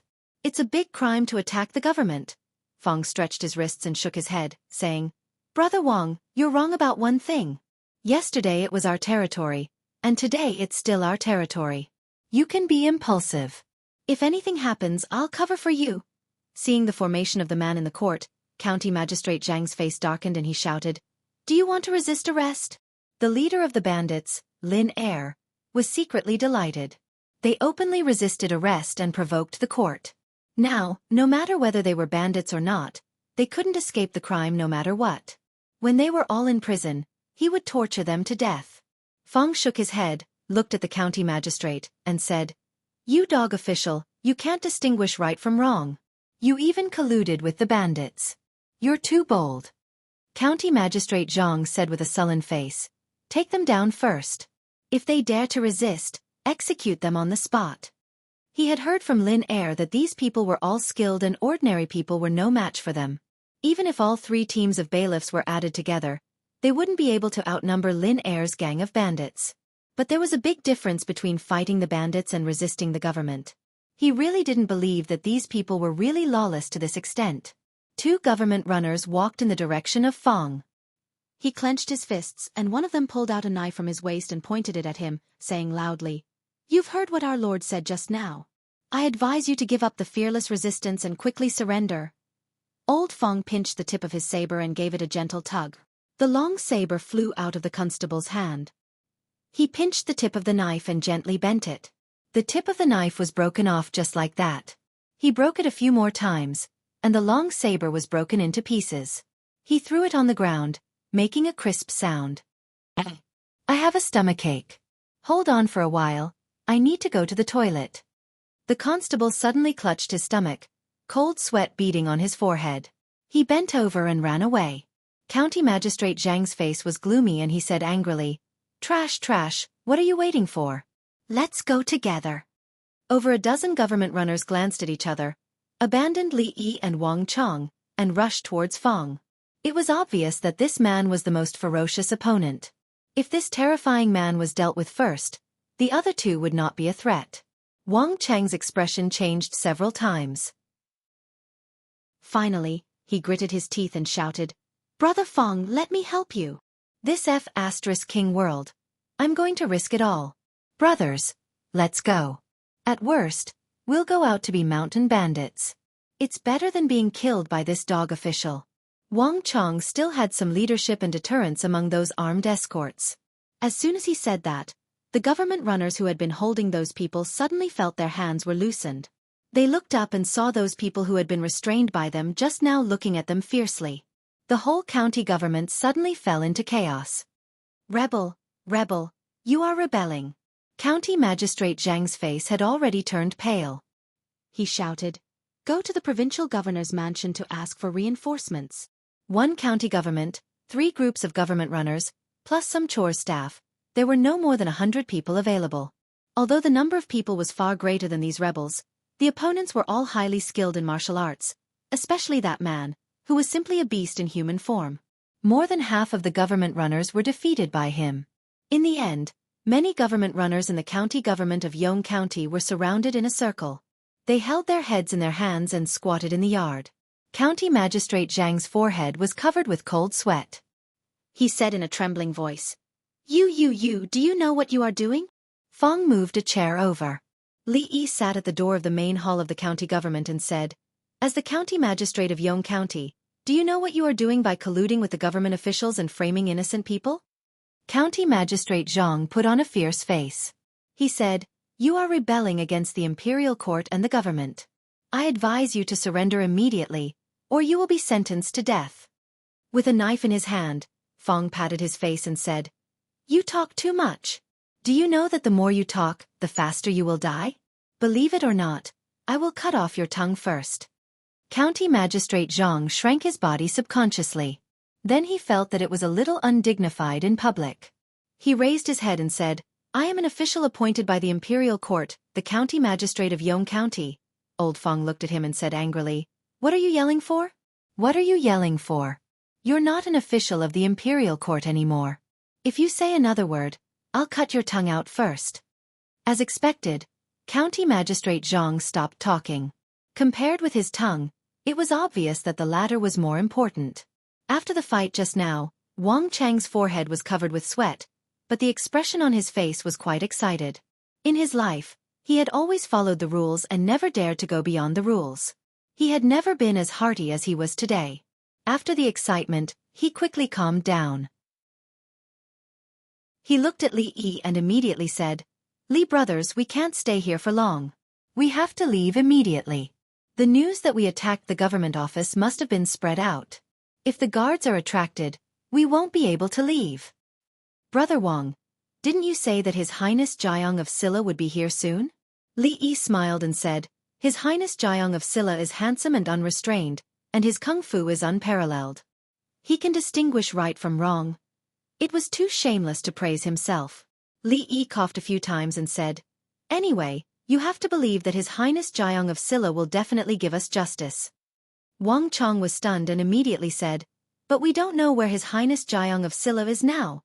Before he finished his words, the ground under his feet suddenly shook.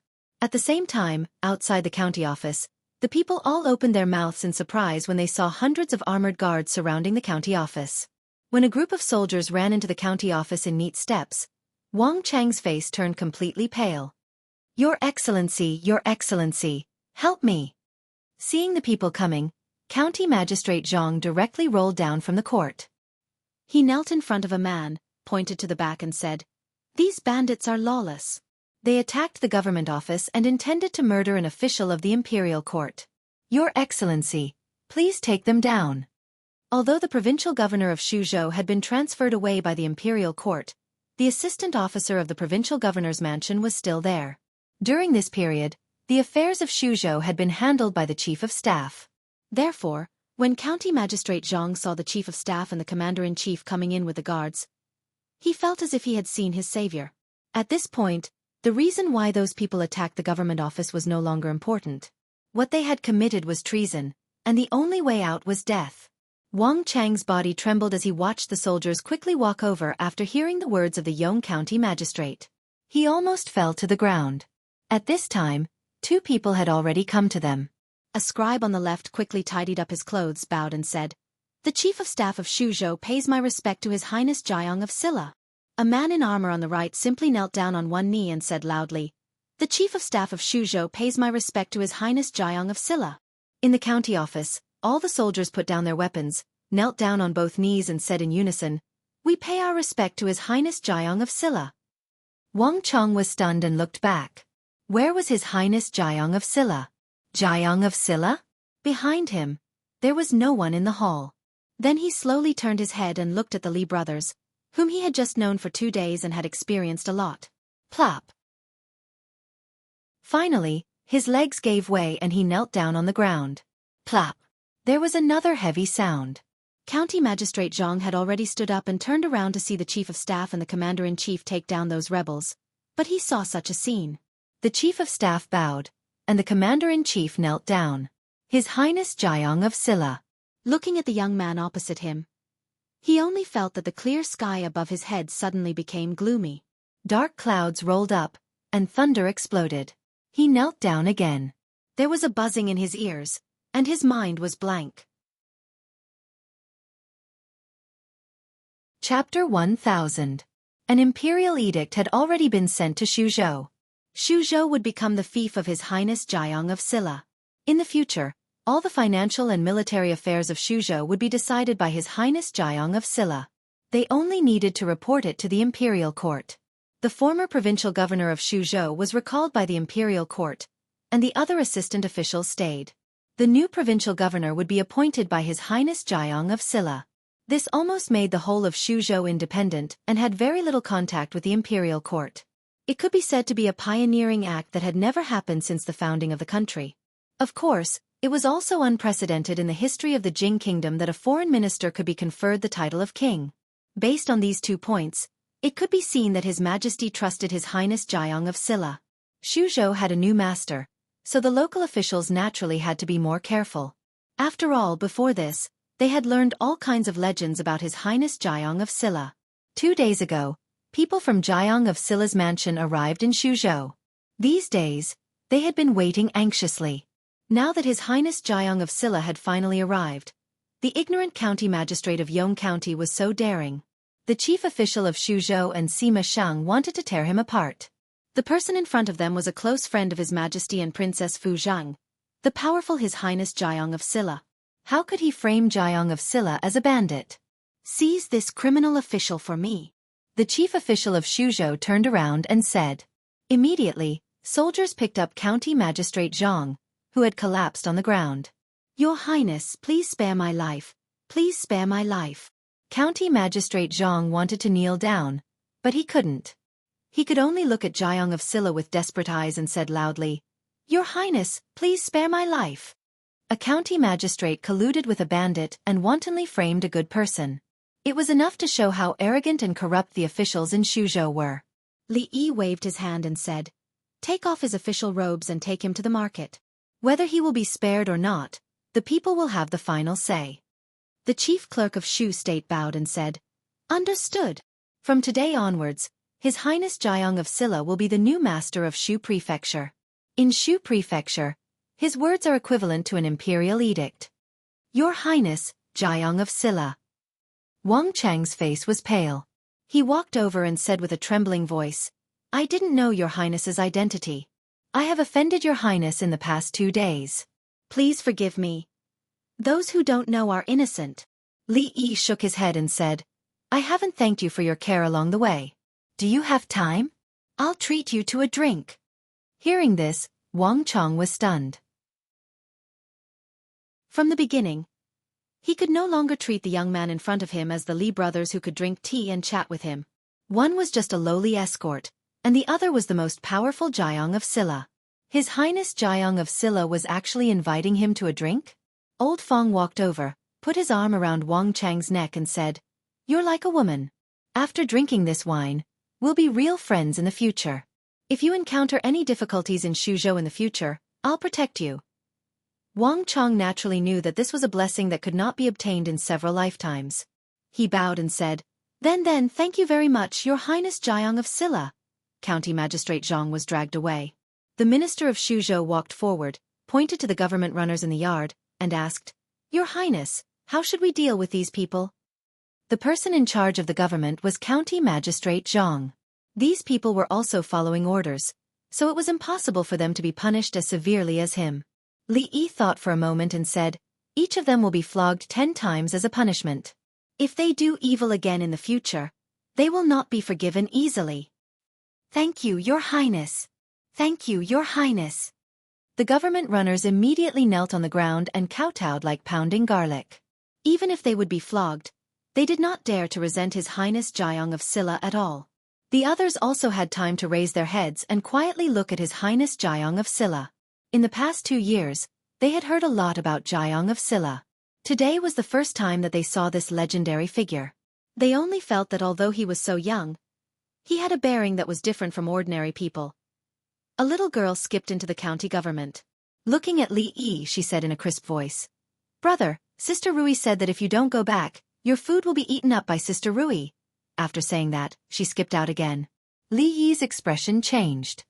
He hurriedly chased after her and said, "Ask her to leave some for me." Seeing the figure disappear outside the door in an instant, the people were stunned for a moment. Once again, they felt that His Highness Jiang of Silla did have a bearing that was different from ordinary people. The people in Yong County were a little uneasy today. The sergeants guarding the city hurried over and surrounded the county government. Although they did not know what had happened, the situation at that time looked extremely serious. Something big must have happened. It turned out that something big had indeed happened. Otherwise, how could the corrupt county magistrate Zhang be dragged to kneel at the entrance of the food market and attract countless people to watch? The people first felt uneasy and confused. This corrupt county magistrate had been the county magistrate for many years and had done all kinds of bad things. After he was promoted to the county magistrate, he became even worse. He colluded with mountain bandits and extorted the wealth of the people everywhere, which made the people in Yong County anxious and hated him to the core. But he was the county magistrate, and no one dared to offend him. The people could only grit their teeth and swallow it. But what was this corrupt county magistrate doing today? Soon, some warm-hearted people inquired about the ins and outs of the matter. His Highness Jiang of Silla, who was widely known in Suzhou, finally arrived in Yong County today. Before His Highness entered Yong County, he caught a group of mountain bandits and wanted to hand them over to the government. Unexpectedly, the mountain bandit Scarface Lin was the brother-in-law of the county magistrate of Yong County. In the past, they colluded with the government and the bandits and did a lot of evil things. Now they even framed His Highness Jiang of Silla as a bandit. Then County Magistrate Zhang was stripped of his official uniform and hat, and knelt here. "Bah, corrupt County Magistrate, you have done all kinds of bad things. I never thought that you would have such a day." Finally, someone couldn't help but spit at him fiercely. A stone stirred up 1,000 ripples, and the onlookers finally became excited. "Corrupt County Magistrate, how dare you frame His Highness Jiang of Silla?" In the crowd, someone threw a rotten egg. "You have done all kinds of evil things. You deserve such a day." Another stone was thrown out from the crowd. "Damn it, who threw a stone at me?" A man jumped out from the opposite side, covering his head. More stones and eggs were thrown at him. The crowd was suddenly in a mess and divided into two groups. They began to fight with stones and rotten eggs, and finally, it became a close combat. "I saw it. It was you who threw it at me just now." A man pointed at the opposite man and kicked County Magistrate Zhang. "Don't you know why I threw it at you? Who threw the rotten egg at my head just now?" The man pointed at him angrily and punched County Magistrate Zhang in the nose. The crowd rushed over and soon drowned County Magistrate Zhang. Seeing that the situation was not good, the soldiers next to him immediately stepped forward to stop them. When County Magistrate Zhang was dragged out, his head was bleeding, his face was swollen, and he was out of breath. A man in armor changed his expression and immediately said, "Go and get a doctor." The former king of Shu's mansion was now the temporary mansion of Jiang of Silla. Since they had just arrived in Suzhou, there were still many things to deal with. After eating, Li Yi did not delay for long. He met some senior managers who had stayed in Suzhou in the past 2 years. "Your Highness, we have subdued almost all the bandits around us. If we go further in, there are still 2 more difficult to deal with. I am afraid that the loss will be too great, so I dare not act rashly." At this time, in front of Li Yi, a shiny bald head was shaking rhythmically. Li Yi nodded and said, "I know what you have done in the past 2 years. You have done a good job. As for the future, we will take our time to think about it." The bald head's face showed excitement and said, "Your Highness, this time we must kill them all." Wang Chong stood at the door in a daze, only feeling that the bald head inside was particularly familiar. He soon remembered where this sense of familiarity came from. Once when they were escorting a convoy, they encountered a large group of bandits. When the entire escort team was almost destroyed, it was this bald head who saved them. They were also bandits, but they were bandits who specialized in robbing bandits. This bald head appeared here. It seemed that he was a subordinate of His Highness Jiang of Silla, so it turned out that His Highness Jiang of Silla did not lie to him. He suddenly felt that his mind was a little confused and needed to be sorted out. Chapter 1001. With our current strength, it's not impossible to unite all the forces in the fringe. But if we fight them head-on, many of our brothers will die. It's not worth it. The bald man named Wang Wei scratched his head. But if we don't expand, there won't be enough people to build roads, bridges, and houses. There's no need to rush. Li Yi patted his shoulder, gesturing for him to calm down. To resist foreign aggression, one must first pacify the internal affairs. One must take one step at a time, and one must eat one bite at a time. The most important thing at the moment was to put an end to the chaos in Shu province. The bandits in the fringe weren't the priority, but the bandits in Shu province that needed to be dealt with urgently. Because from this day onwards, the entire Shu province was his territory. A mountain can only accommodate one group of bandits. Which bandits would allow other bandits to behave atrociously in their territory? Wang Chong knocked on the door and walked in. He bowed and greeted, "Greetings, Your Highness Jiang of Silla." Li Yi waved his hand and said, "No need for formalities. Thank you for your hospitality, Your Highness." Wang Chong calmed himself down and said, "The delivery has not arrived yet. I'm here to bid farewell to Your Highness Jiang of Silla." Wang Wei looked at him and said in surprise, "Hey, have we met somewhere before?"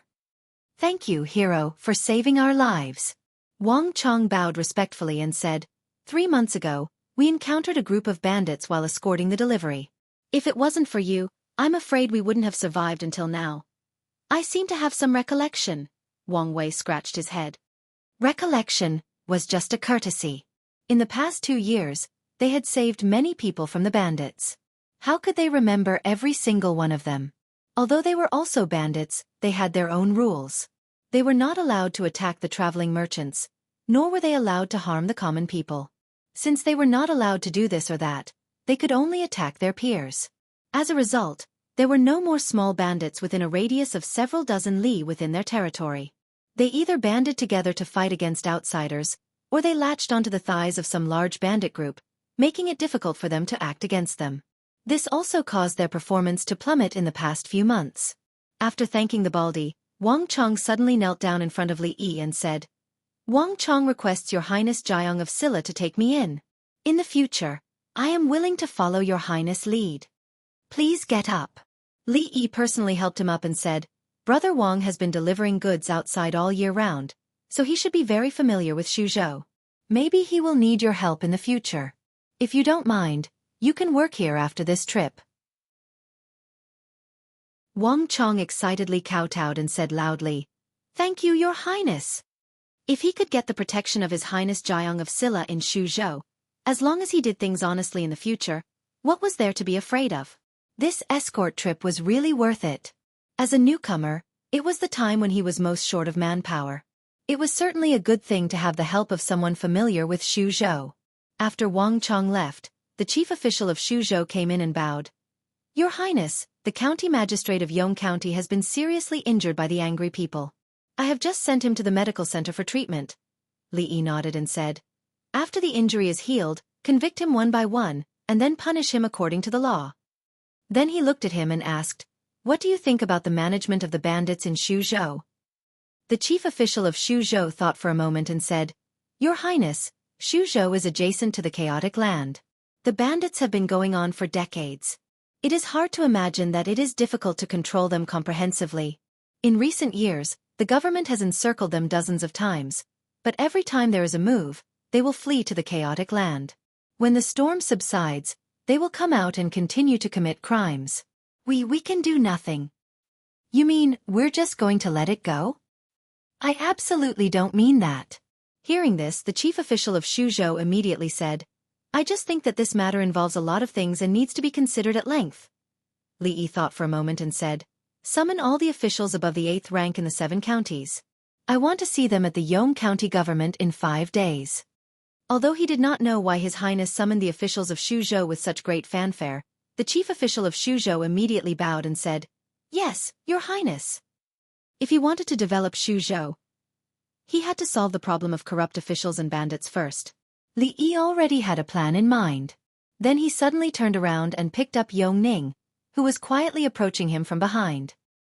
He gently pinched her nose and said, "You are getting worse and worse. You want to sneak attack me again.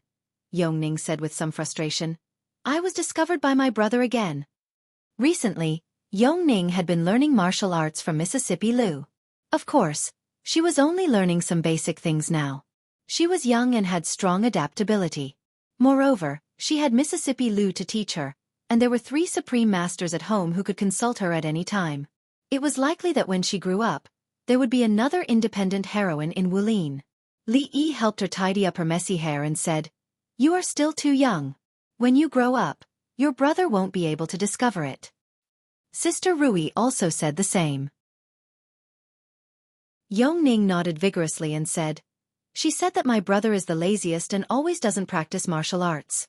If I work hard to learn martial arts, when I grow up, my brother will not be my opponent. A few black lines appeared on Li Yi's forehead. She actually talked bad about him to Yongning when he was not there. This Rui was too outrageous. Li Yi looked at her and asked, What else did she say? She also said that when that time comes, I will be able to spank my brothers but like her. Yongning hugged his neck and said, I can't bear to spank my brother's butt. I want to learn martial arts well so that I can protect my brother in the future. Although Yongning was still protecting him as usual, Li Yi had enough vigilance in his heart. Yongning was still young and pure like a piece of white paper. What she would become in the future depended on how they smeared this piece of white paper. Li Yi went to smear it carefully himself, so he naturally would not worry. Girls were always likable.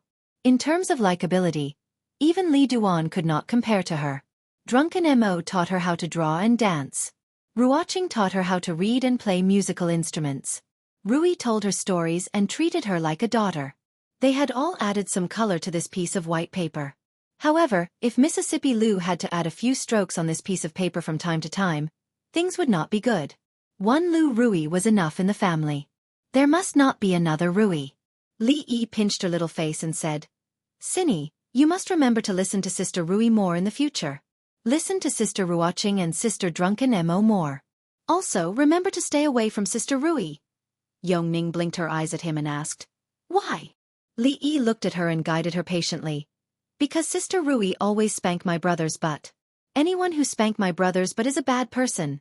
Yongning looked at him, then looked behind her and asked, Sister Rui, is brother right? Li Yi was stunned. Then he gently flicked her forehead and said, Little girl, when did you learn to lie? It's wrong to lie. Remember, don't lie in the future. A cold voice came from behind him. Lying is wrong, but is it right to speak ill of people behind their backs? Chapter 1002. What bad words?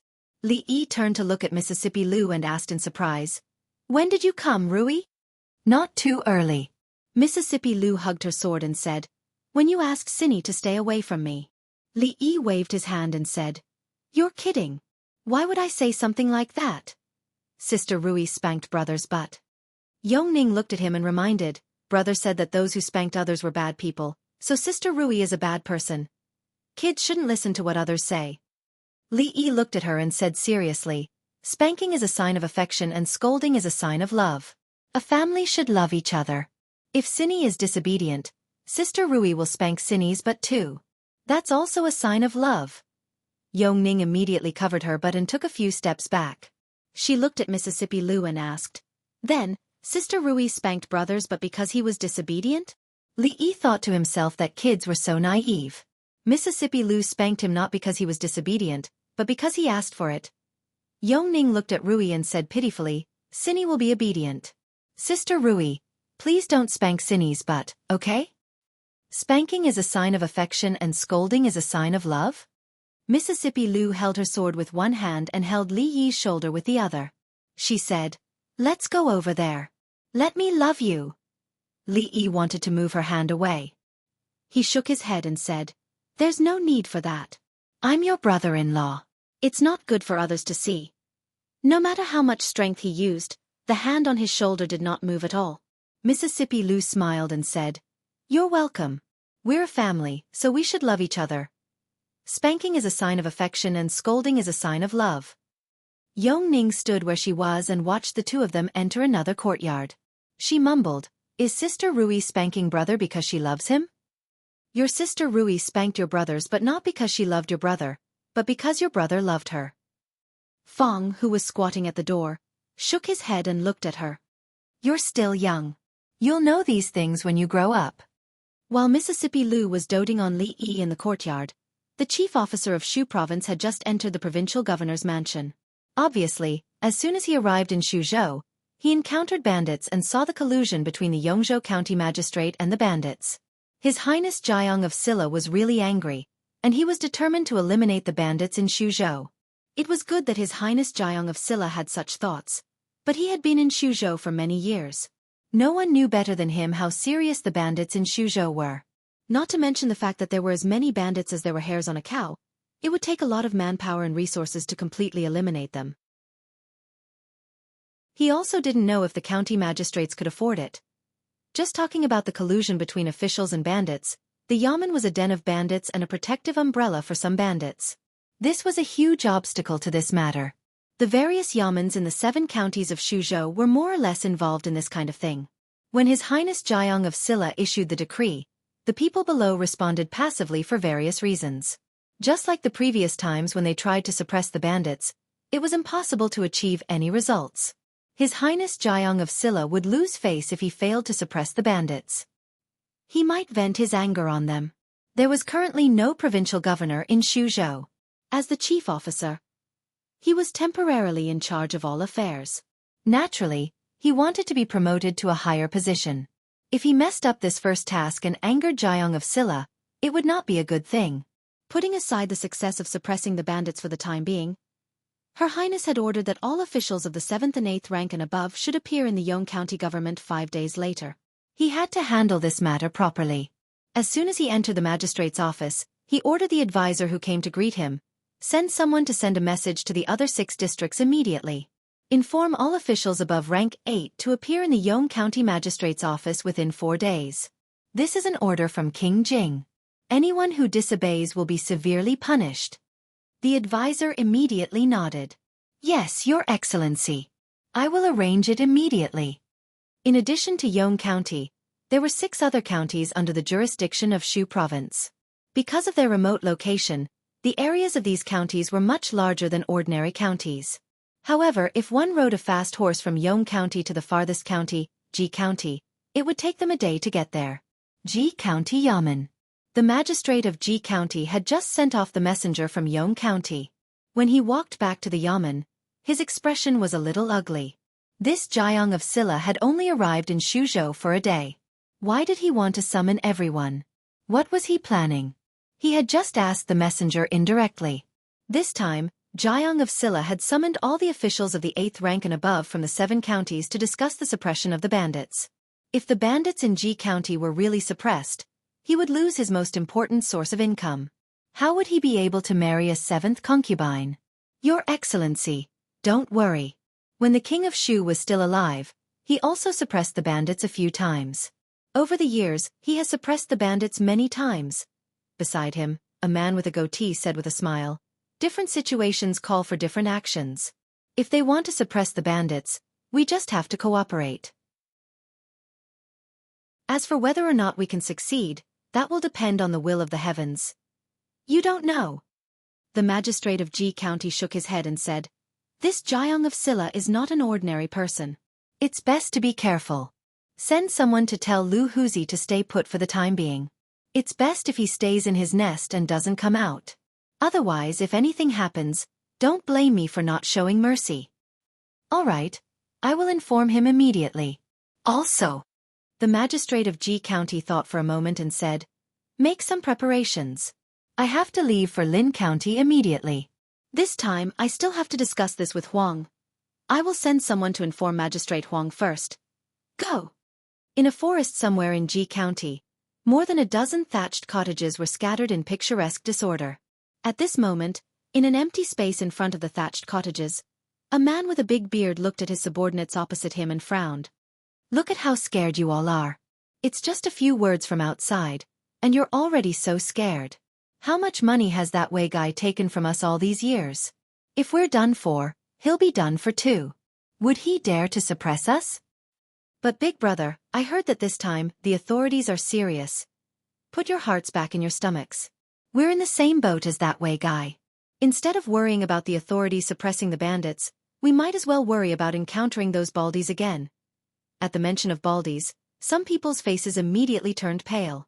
When it came to suppressing bandits, they should be the ones who should be suppressed the most. They were a bunch of immoral beasts. They had no bottom line, so much so that they even robbed their peers. Robbing them once was not enough, and they could still find them even after they moved 3 times. Each time, they would rob the entire stronghold clean.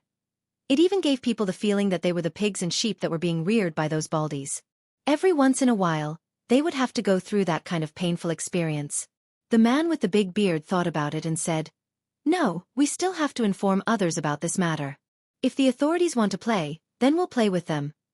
The chief clerk of Suzhou was very reliable. When the 5 days were up, Li Yi arrived at the Yong County government. Of the 7 counties in Suzhou, except for the county magistrate who was still recuperating from his injuries in prison, none of the officials from the other counties were missing. "Greetings, His Highness Jiang of Silla." As he approached the yamen, the people opposite him immediately bowed to him. "Dispense with the formalities." Li Yi waved his hand and asked, "Do you know why I called all of you here today?" The person at the front nodded and bowed. "Your Highness, Chief Clerk Zhao has already told us that His Highness Jiang of Silla has summoned us here because of the bandits in Suzhou." "That's right." Li Yi nodded and said, "The bandits in Suzhou are serious. The bandits are rampant and lawless, and the people have no way to live. It should be the responsibility of the local officials like you to clean up the bandits and stabilize the law and order. With the situation in Suzhou, you are duty-bound. Of course, I summoned you here today not to punish you for your crimes." As soon as these words came out, all the officials present were relieved. They were really afraid that this His Highness Jiang of Silla would punish them indiscriminately. After all, many people had done this in the past.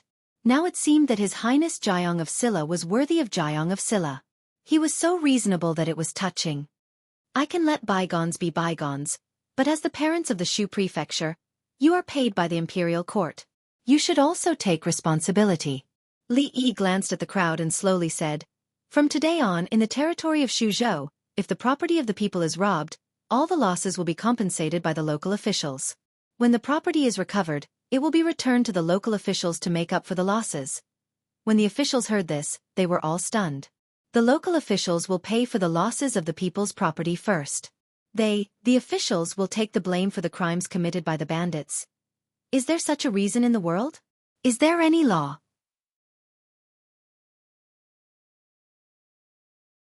Chapter 1003.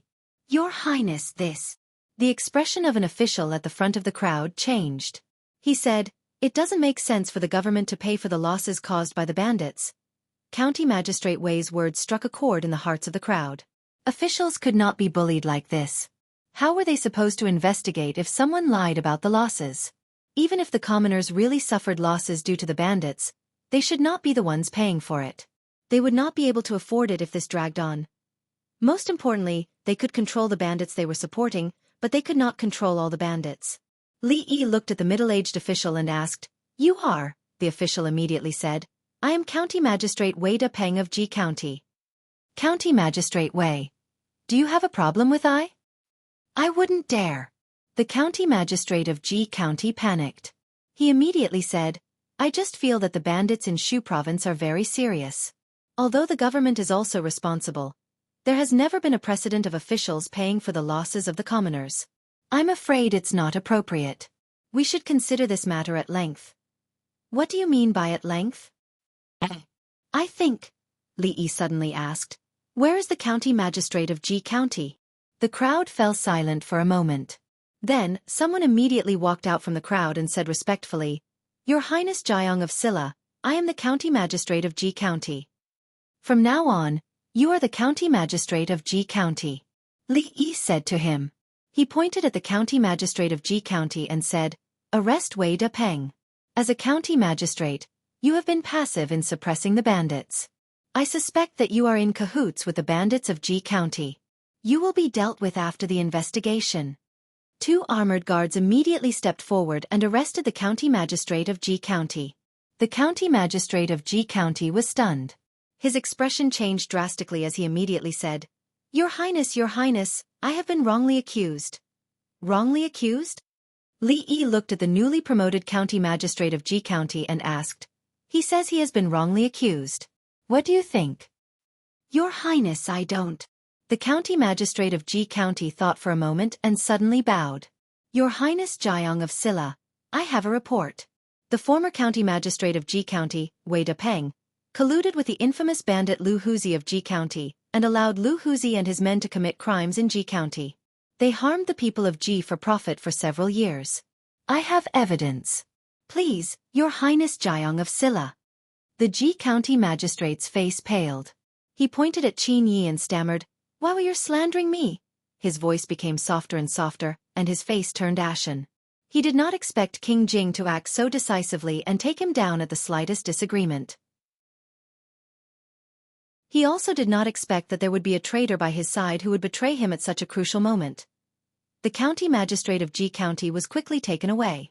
From then on, the county magistrate of Yong County was no longer as lonely in prison. The county magistrate of Ji County was quickly taken away.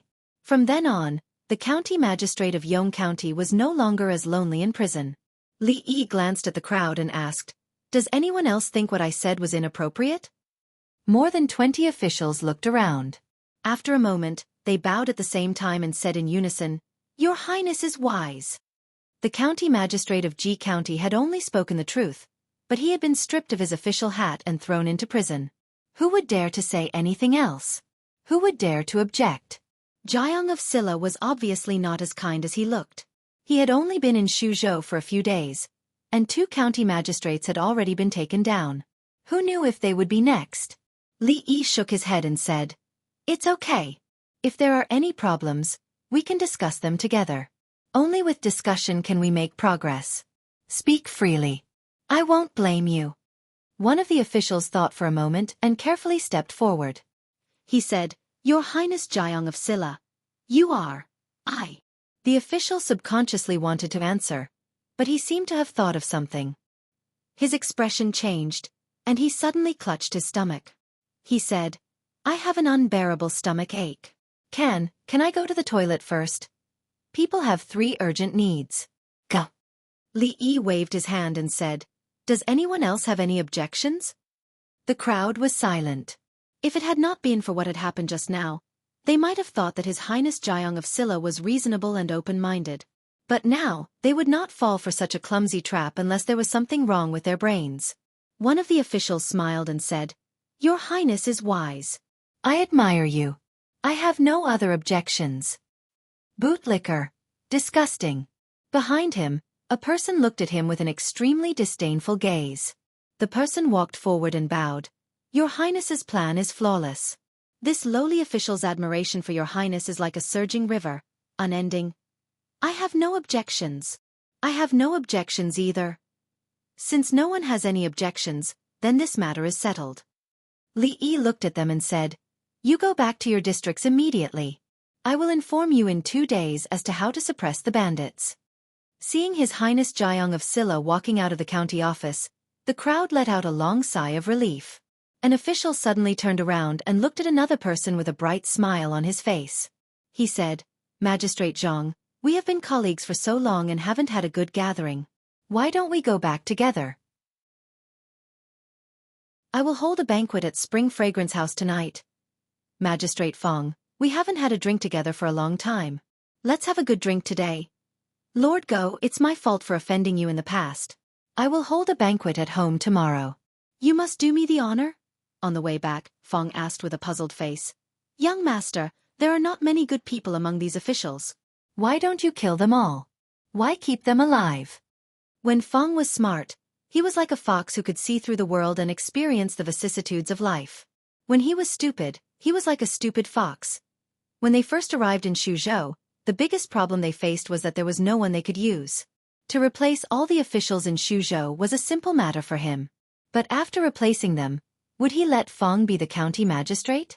These people could pass through layers of selection in the imperial examination and sit in the position of county magistrate.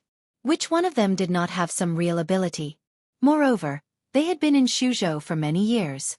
No one knew everything about Xuzhou better than them. and no one was more suitable to sit in this position than them. Of course, the premise was that they were obedient. This time, the removal of the county magistrates of Yong County and Ji County should give them peace for a while. In the future, things could be done step by step. They could not be rushed. He looked back at Fong and said, "Go get Wang Wei for me." Not long after, a bald head appeared in front of Li Yi. Wang Wei scratched his head and asked expectantly, "Your Highness, what can I do for you? Don't you need people to repair roads and build houses?" Li Yi thought for a moment and said, "Put the matter of the fringe aside for now. I will leave the bandits in Xuzhou to you this time." Wang Wei was stunned for a moment, then exclaimed in joy, "We can move out on a large scale? Just pick 100 brothers. I will ask the Lu League to help you. This time, none of the bandits in Xuzhou will be left alive." "Don't worry, Your Highness." Wang Wei patted his chest, his eyes glowing. "How can we let these small fries mess around in our territory? This time, we will rob them along with their money.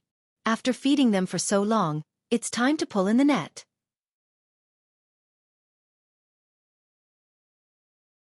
Chapter 1004. The county magistrate of Yong County was convicted of colluding with bandits, taking bribes, misappropriating public funds for personal use, and accepting bribes, a total of 18 crimes. He was dismissed from his post, his property confiscated, and sentenced to exile. The county magistrate of Ji County allowed bandits to commit crimes and colluded with officials and bandits. He was also dismissed from his post and detained. His fate would not be any better than that of the county magistrate of Yong County. As soon as the news spread, many people in the two counties applauded and cheered.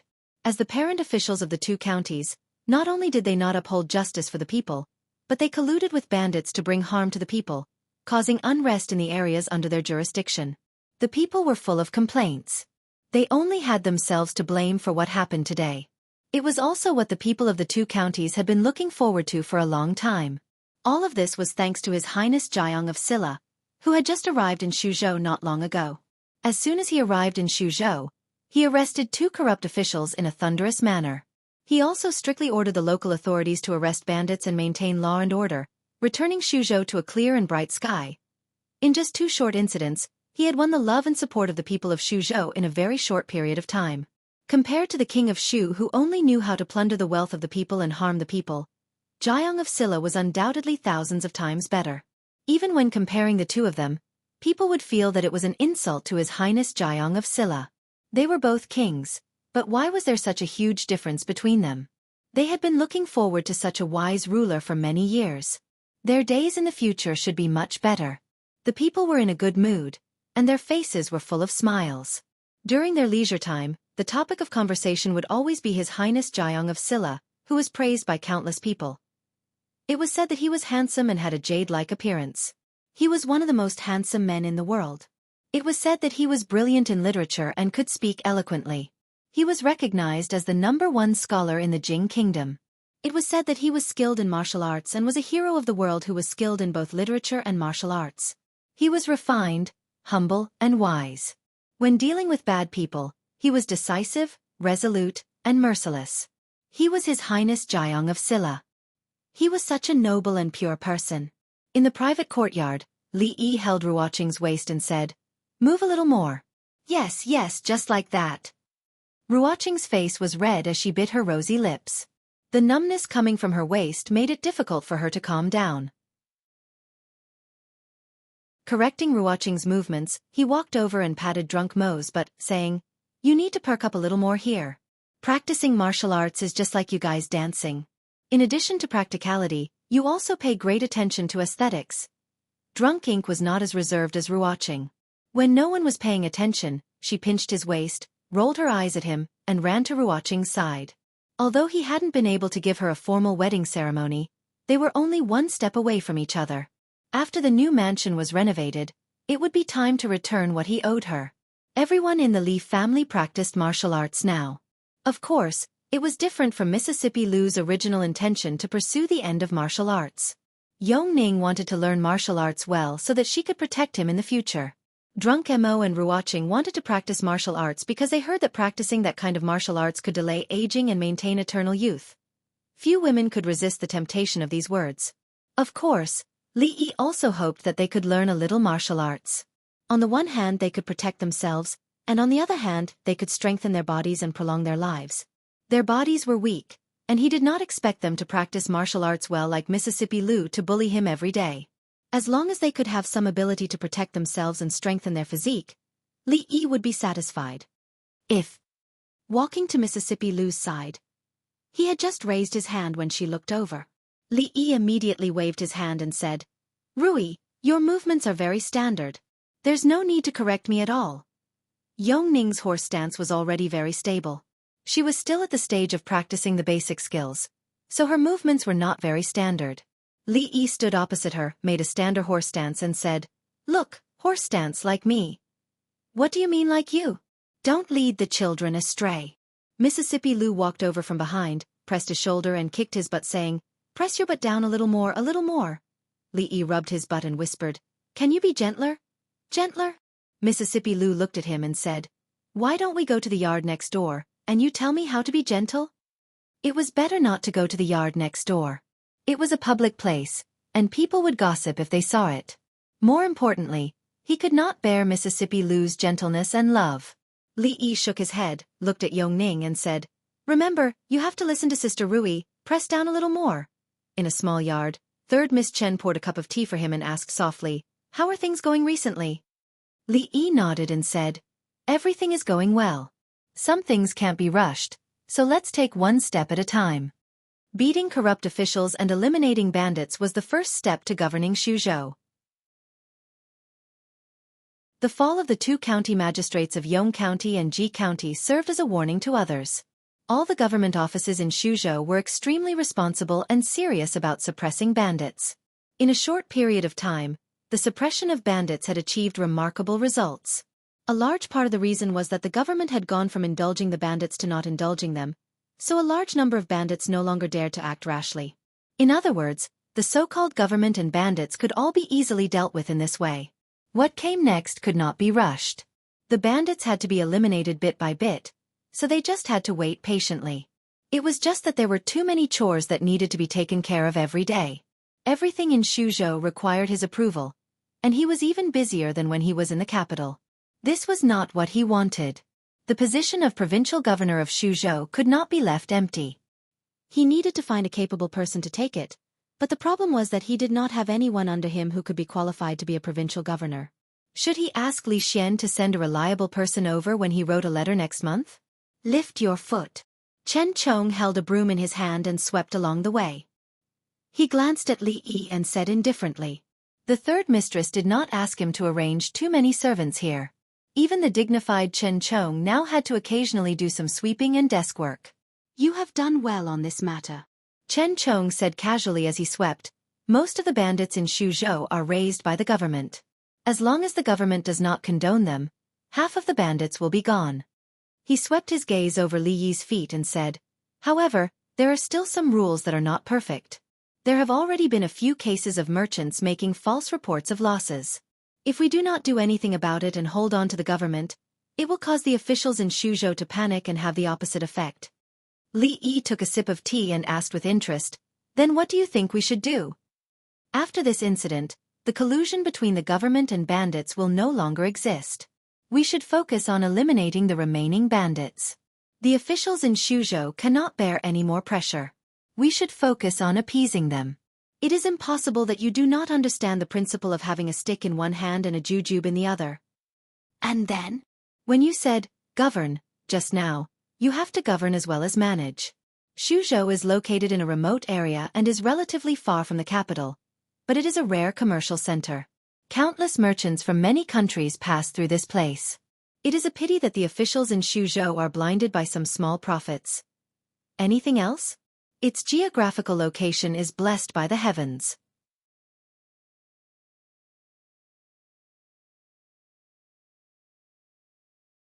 Chapter 1005. What power? Chen Chong held the broom in his hand and looked at him. For some reason, when he saw the kind smile on his face, his hair stood on end. The Chen family was once prominent and ranked as a duke. Lord Chen, you were also an official in the Minister of State.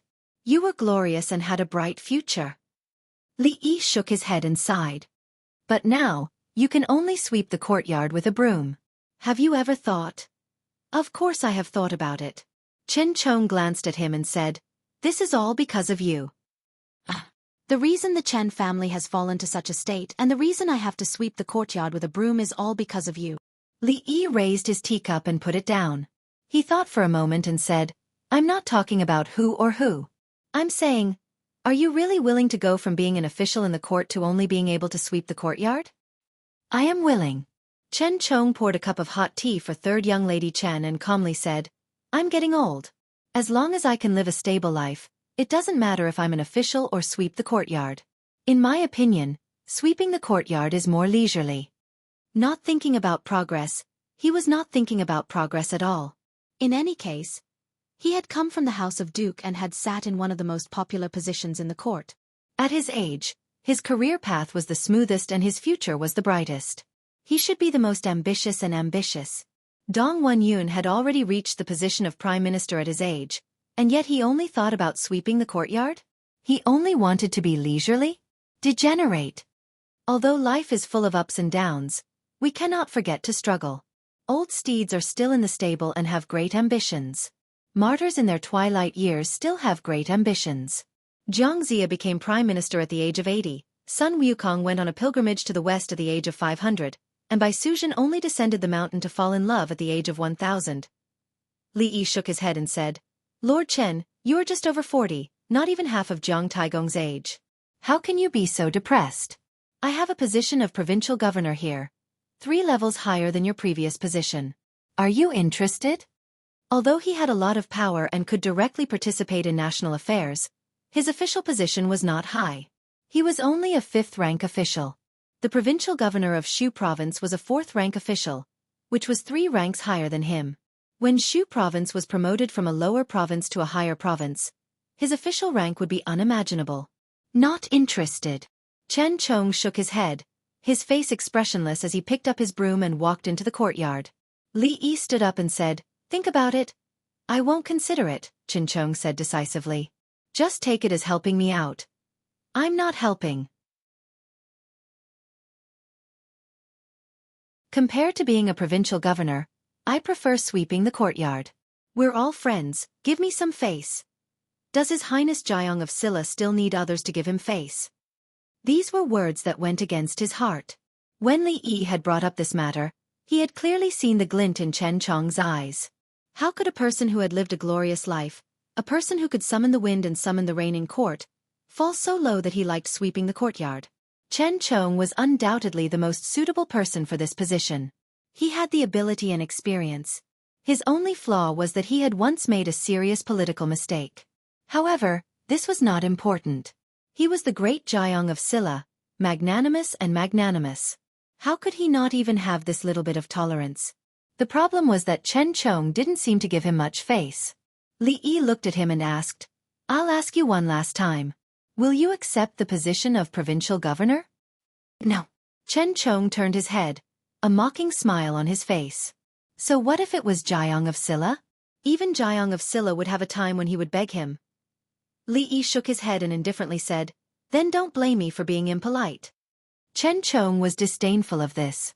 If he didn't want to become provincial governor, could it be that he could suppress him? Li Yi no longer paid attention to Chen Chong. He turned around and looked at third young Miss Chen, saying, "Mother." Third young Miss Chen smiled and nodded. She raised her head to look at Chen Chong and gently said, "Second brother?" "Lord Chen, Provincial Governor Chen, I'll go back and issue a decree. You can take up your post tomorrow." On the issue of Suzhou, Li Xian had given him a lot of freedom.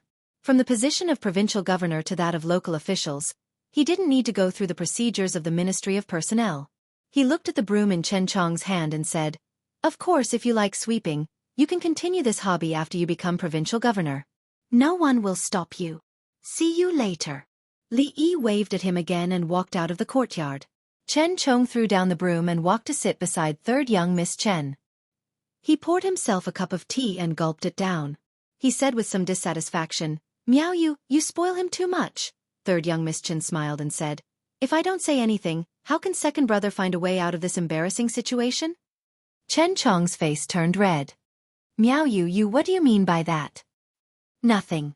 I'm going to take up my post tomorrow. Second brother should make some preparations. She stood up with a smile and said, I'm going to see my precious grandson. The Li family is still lacking in numbers. It would be great if Ruoqing and Zuamo could add 2 more members to the family. She quickly walked out of the courtyard, leaving only Chen Chong sitting there, his face alternating between red and white. In the short span of half a month, the problem of banditry in Xuzhou had been brought under control.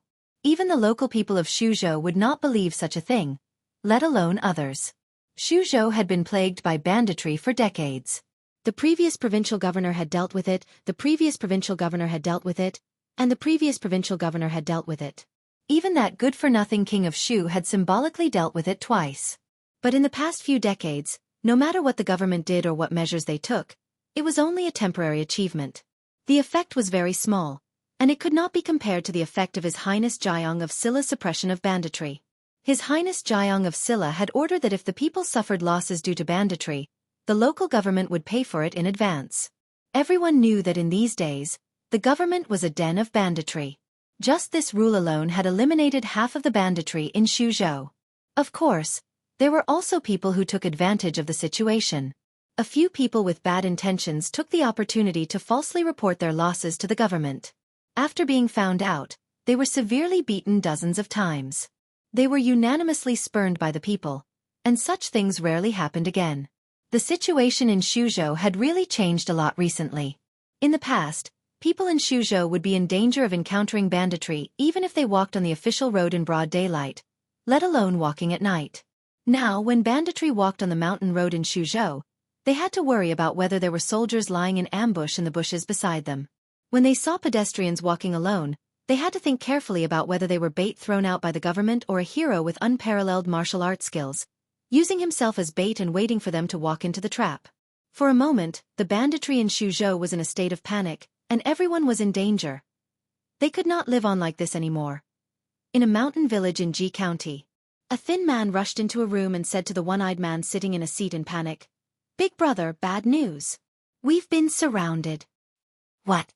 The one-eyed man immediately stood up and said angrily, "We haven't done business for a few months. Do the government have nothing better to do? Why are they here to cause trouble for us?"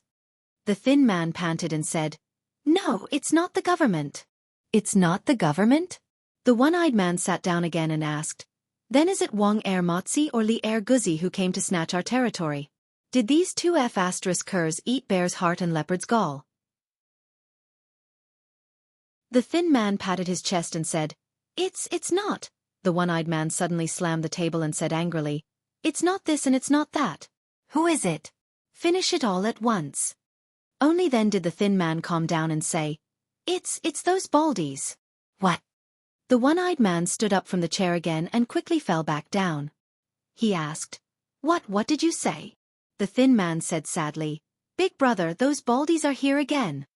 At that moment, dozens of people were blocking the entrance of the village.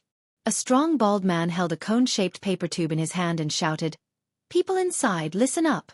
You've been surrounded. Put down your weapons and surrender immediately. Don't resist and fight for leniency."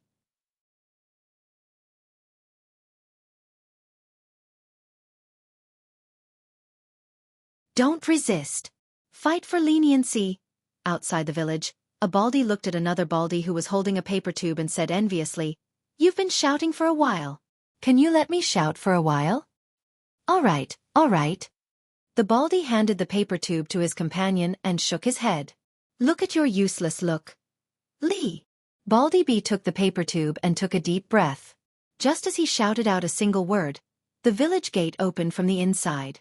His face flushed red as he clutched his chest. Fine beads of sweat appeared on his forehead, and his eyes looked like they were about to spit fire. Dozens of bandits stood in 2 rows and walked out of the stronghold. The one-eyed man who was walking in front turned his head and looked behind him. Everyone immediately bowed and said loudly, "Greetings, big brothers." The one-eyed man walked in front of the baldy who was holding the paper tube and said respectfully, "Heroes have arrived. Please come in, please come in." Although they came here to look for trouble, they couldn't hit a smiling person. This person was smiling so brightly. No matter how unhappy he was and how sullen he was, He couldn't make things difficult for him at this time. Baldy glanced at these people and walked into the stronghold with large strides. After everyone walked into the stronghold, he turned his head and looked at the one-eyed man. "Do you know?" "Yes. Yes, we all know." The one-eyed man nodded his head fiercely. He looked behind him and said, "Why aren't you moving the things out?" One of the bandits immediately ran into the house and carried a bag out, placing it in front of the Baldy. After swallowing back the words he wanted to say twice, the Baldy patted his chest, calmed down and asked, "What is this?" The one-eyed man immediately said, "This is the last bit of food left in the stronghold. If you don't mind, please accept it. We haven't eaten for a few months. Life has been hard. There really isn't anything to show filial piety to you." The Baldy gasped a few times, stared at him, and said angrily, "Shut up. From now on, you are not allowed to speak." "Why?" The one-eyed man wanted to ask why, but when he saw the Baldy start to turn around and draw his sword, he immediately shut his mouth. At this moment, there were already a few people who came back from patrolling the stronghold. They shook their heads and said, "There really isn't anything." "There isn't anything." The Baldy narrowed his eyes at the one-eyed man and said, "Don't we still have them?" Seeing the Baldy's lecherous gaze, the one-eyed man's heart skipped a beat and he subconsciously covered his butt. "Big brother." He only said 2 words, and the Baldy stared at his mouth with an unfriendly gaze. The one-eyed man was stunned, and the expression on his face became even more horrified. He quickly retracted his hand that was covering his butt and quickly covered his mouth. "Take them away." The Baldy waved his hand. It was almost unheard of to have no contact with the believers for 3 months. To think that the bandit extermination campaign was so thorough. The man beside him had a gloomy expression. He had done bandit extermination before and knew how difficult it was. He asked, "Who is so capable?" The servant raised his head and looked at him. He licked his lips and slowly said, "Jiang of Silla." "Jiang of Silla?" The man was startled. He looked even more puzzled. "Who is Jiang of Silla?"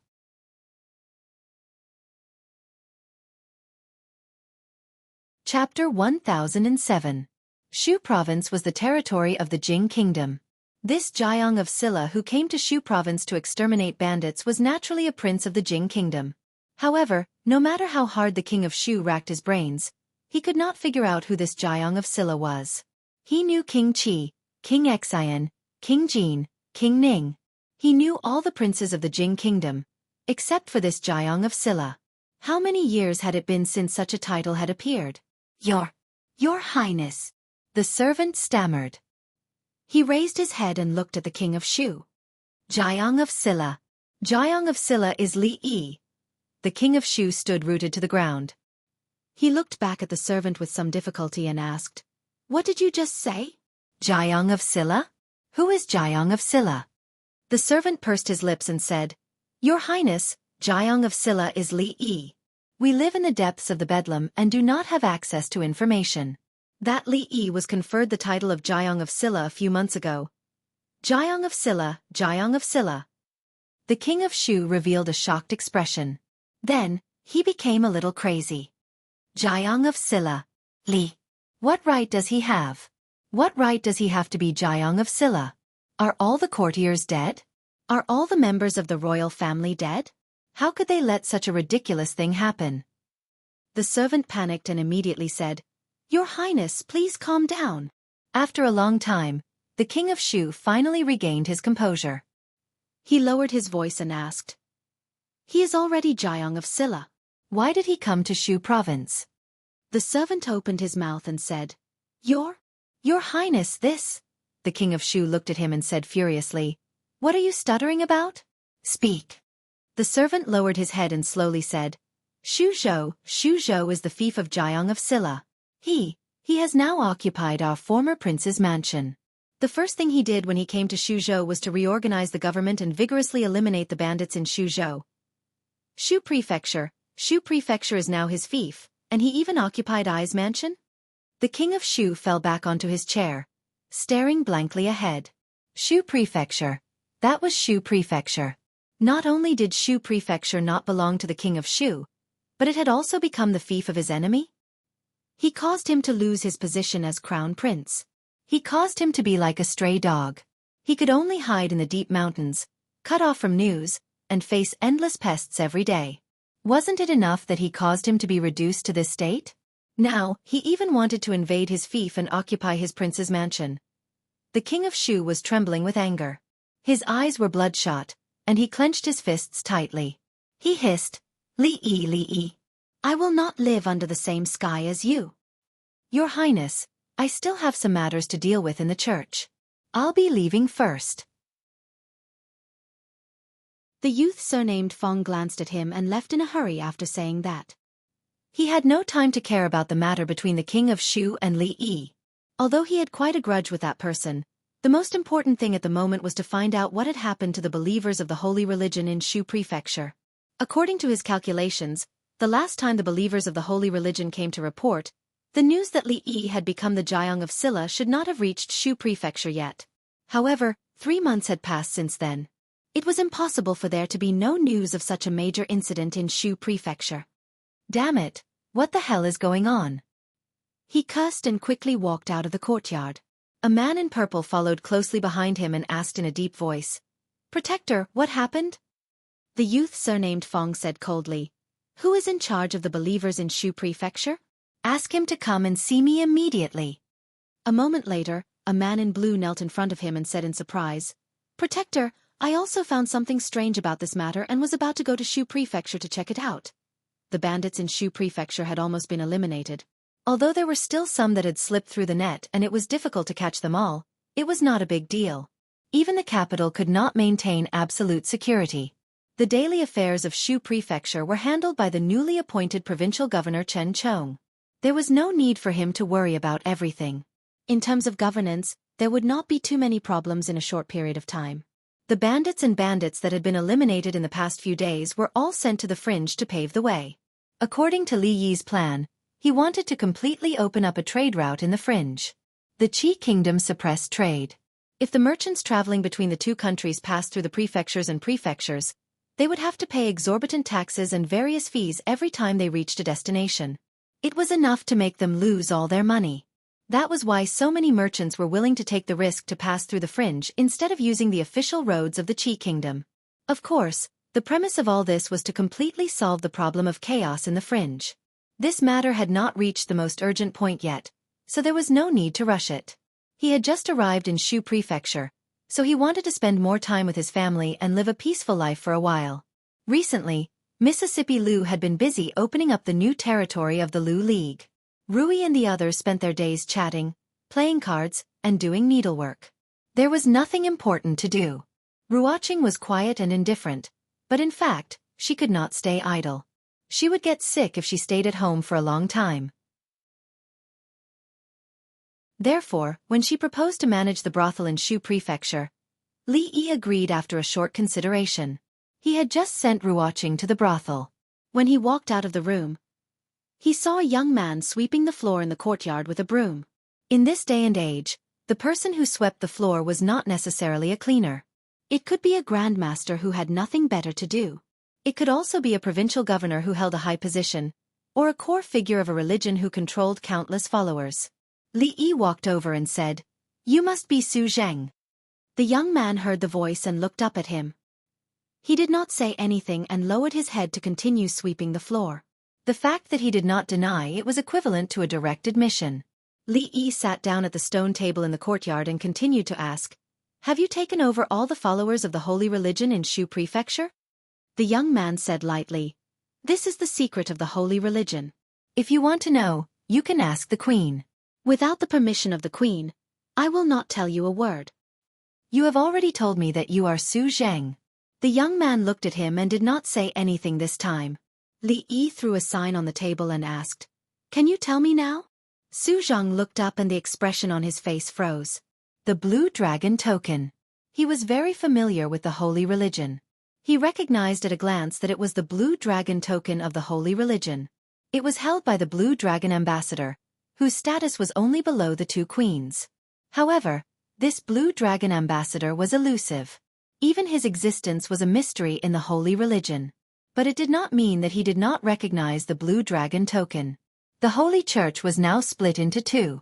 The other side had a concubine and an emissary. They had thought that it would be difficult for them to help the concubine unify the Holy Church with only one concubine. However, they did not expect that the mysterious left emissary of the Green Dragon, whose position was even higher than the right emissary, had always been by their side.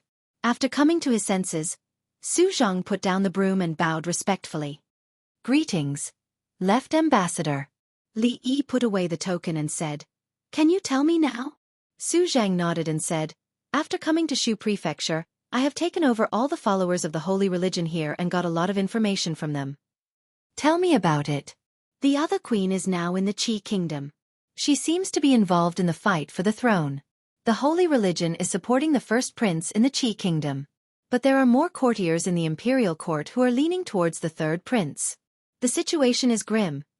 The right ambassador has brought a group of core believers to the fringe to recruit bandits to strengthen the holy religion's influence." Su Zhang looked at Li Yi and said, "And there is another unexpected news." Li Yi looked at him and waited for him to continue. Su Zhang continued, "The king of Shu is also in the fringe and has close ties with the holy religion. After the king of Shu escaped, there was no trace of him in the entire Jing kingdom." Li Yi guessed that he must have escaped to the fringe. But he didn't expect him to collude with the holy religion. Is he trying to use this influence to turn the tables? Su Zhang looked at him and thought for a moment before saying, "To stabilize the followers, I need to borrow the left ambassador's green dragon token." Li Yi casually threw the token to him.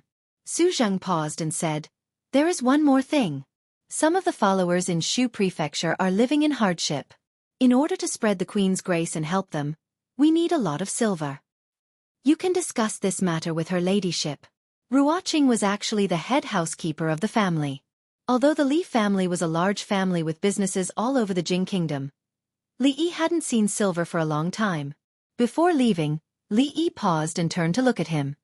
He asked, "What is the purpose of all this?" "There is only one queen in the holy religion," Su Zhang looked at him and said solemnly, "to help the queen unify the holy religion."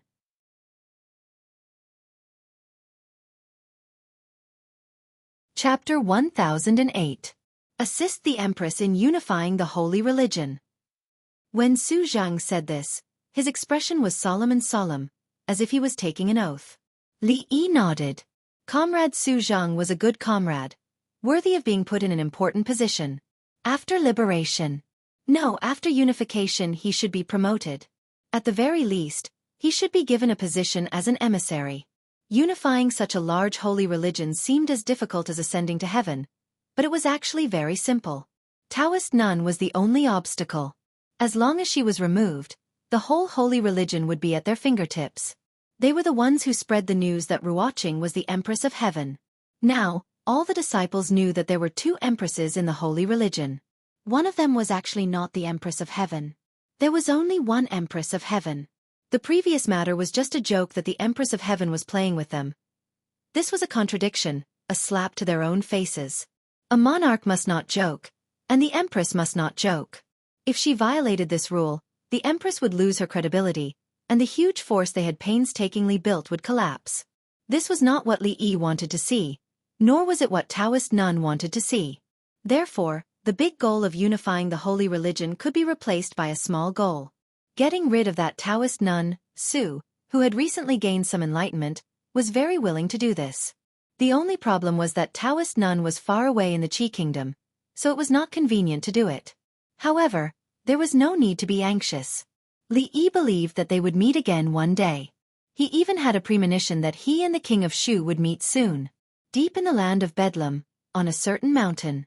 Li Yi. Are you sent by the heavens to oppose I?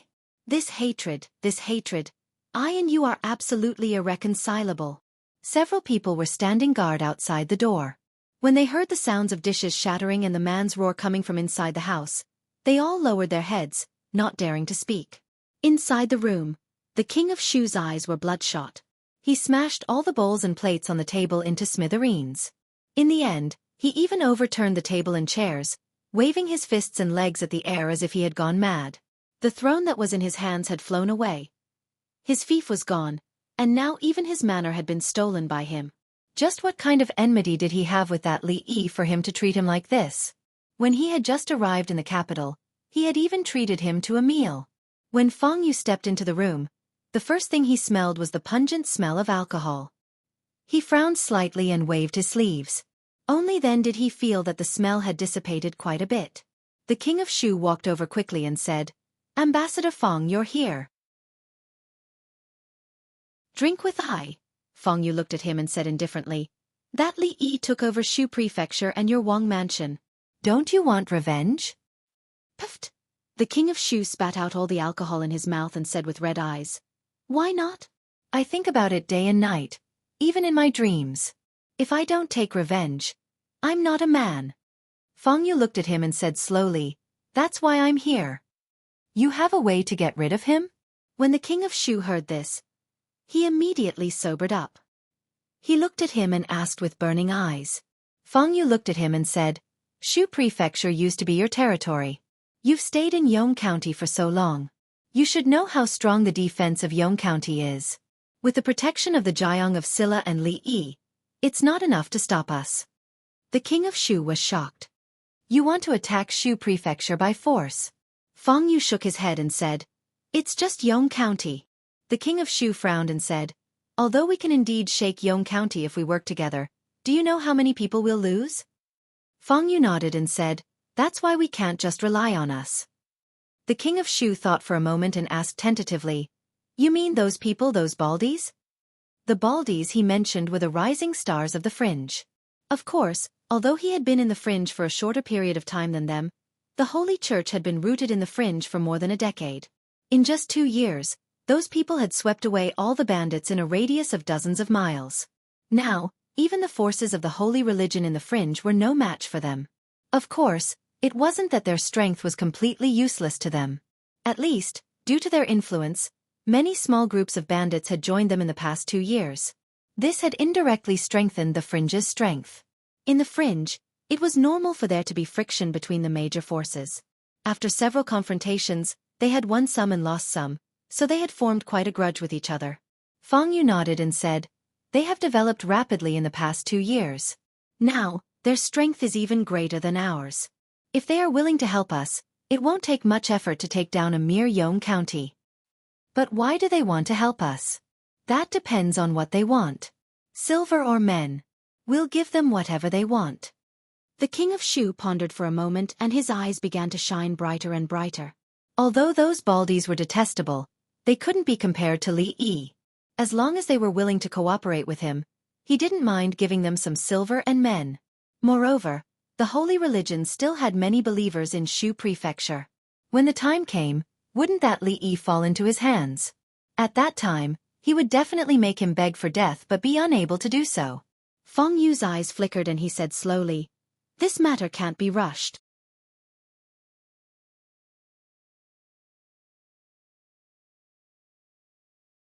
Chapter 1009.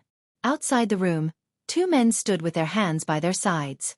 Ever since they ascended the mountain, their expressions had changed from arrogance to astonishment, then to shock, and finally to caution, and even a little fear. Because this place was completely different from what they had imagined. Before this, they had looked down on these bald men from the bottom of their hearts. As people who had been steadily fighting in the fringe for more than a decade, overcoming all kinds of difficulties along the way, it was only natural for them to look down on these nouveaux riches. They were merely a bunch of nouveaux riches with an unstable foundation. Their rapid rise would eventually fade away like a meteor. In the fringe, there was no shortage of such things. Moreover, since ancient times, it had always been those with more hair looking down on those with less hair, and those with hair looking down on those without hair. But after ascending the mountain, what they saw completely erased the contemptuous thoughts in their hearts. The top of the hill was flattened, and the ground was paved with bluestone. There were rows upon rows of houses and rows upon rows of shops. Just now, they had actually passed by a school. Damn it, they had never heard of a school in a bandit stronghold. What are they learning? How to rob and rob. If these things could be learned, then wouldn't they be able to find the reason why these bald men rose so quickly? Putting everything else aside, just the environment here was more than a level better than theirs. It could even be said that one was in the sky and the other was on the ground. One was a simple thatched hut, and the other was a luxurious wooden hut. One could imagine how comfortable these people slept when they were bitten by mosquitoes in the thatched hut. One was a muddy ground that would turn into a muddy puddle when it rained, while the other was a bluestone street where every stone was about the same size. It was easy to imagine that when they stepped on the muddy water and stuck close to the base of the wall, the rain would make the ground even cleaner on the other side. One was just a temporary place to stay, and the other was a city in the mountains. They had a school, shops, medical centers, restaurants, and brothels, but their side had nothing. This made the man on the left start to doubt his life. To be able to be a bandit to such an extent really made all his peers blush and feel ashamed. Humans couldn't be compared with each other, and even more so with thieves. As for the slightly older man on the right, his expression changed from indifference to solemnity. Among the people he met along the way, there were 3 whom he couldn't see through, and they even gave him an extremely dangerous feeling. Experts on the heaven list. The strength of those 3 people was definitely enough to enter the heaven list. In fact, their ranking on the heaven list would not be low. Where on earth did those baldies gather so many martial arts masters? Of course, this was a good thing for them as well, and it was sufficient to greatly increase their chances of accomplishing that great matter. The premise was that they were willing to work together. At this time, a young bald man walked out from a house in front of them and said lightly, "You can go in." The 2 of them walked into the room, and the first thing they saw was a man and a woman, both bald. Men were born valiant, and women were even more valiant. The bald woman glanced at them and walked out on her own. The older man cupped his hands towards the bald man and said, "Are you Commander Wang?" There was a tinge of respect in his tone. It was respect for the strong. Although the bald man in front of him wasn't strong, he had the power to shake the foundation of the holy religion in the fringe. "That's me." The word Commander Wang made Wang Wei's heart burst with joy. When he looked at the 2 of them again, he immediately felt that they were pleasing to the eye. He glanced at the 2 of them and asked, "Were you sent by that Feng guy?" The middle-aged man nodded. "Yes." "Did that Feng guy ask you to come over and surrender?" Wang Wei looked at them, nodded and said, "It's not that I want to say this, but you should have done this a long time ago. You also know that with our strength, destroying you is as easy as pinching an ant to death. Since ancient times, a wise man submits to circumstances. These days, there have been many bandits who came to surrender. Although you came a little late, you are still tactful. Little 6, come, take them to register." The middle-aged man was startled and hurriedly said, "No, no, no.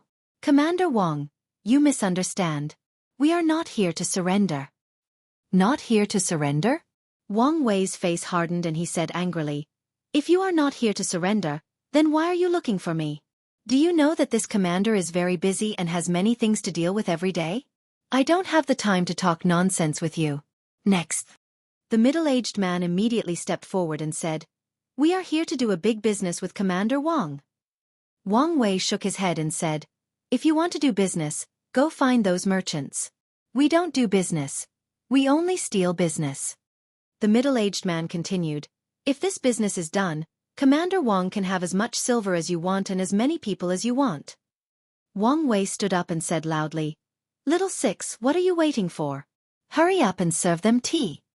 They didn't lack silver, but they didn't want what they had. What they lacked the most was manpower, labor. Since they had silver and people, why couldn't they sit down and talk it out? The middle-aged man was finally relieved. He was worried that these people wouldn't listen to him.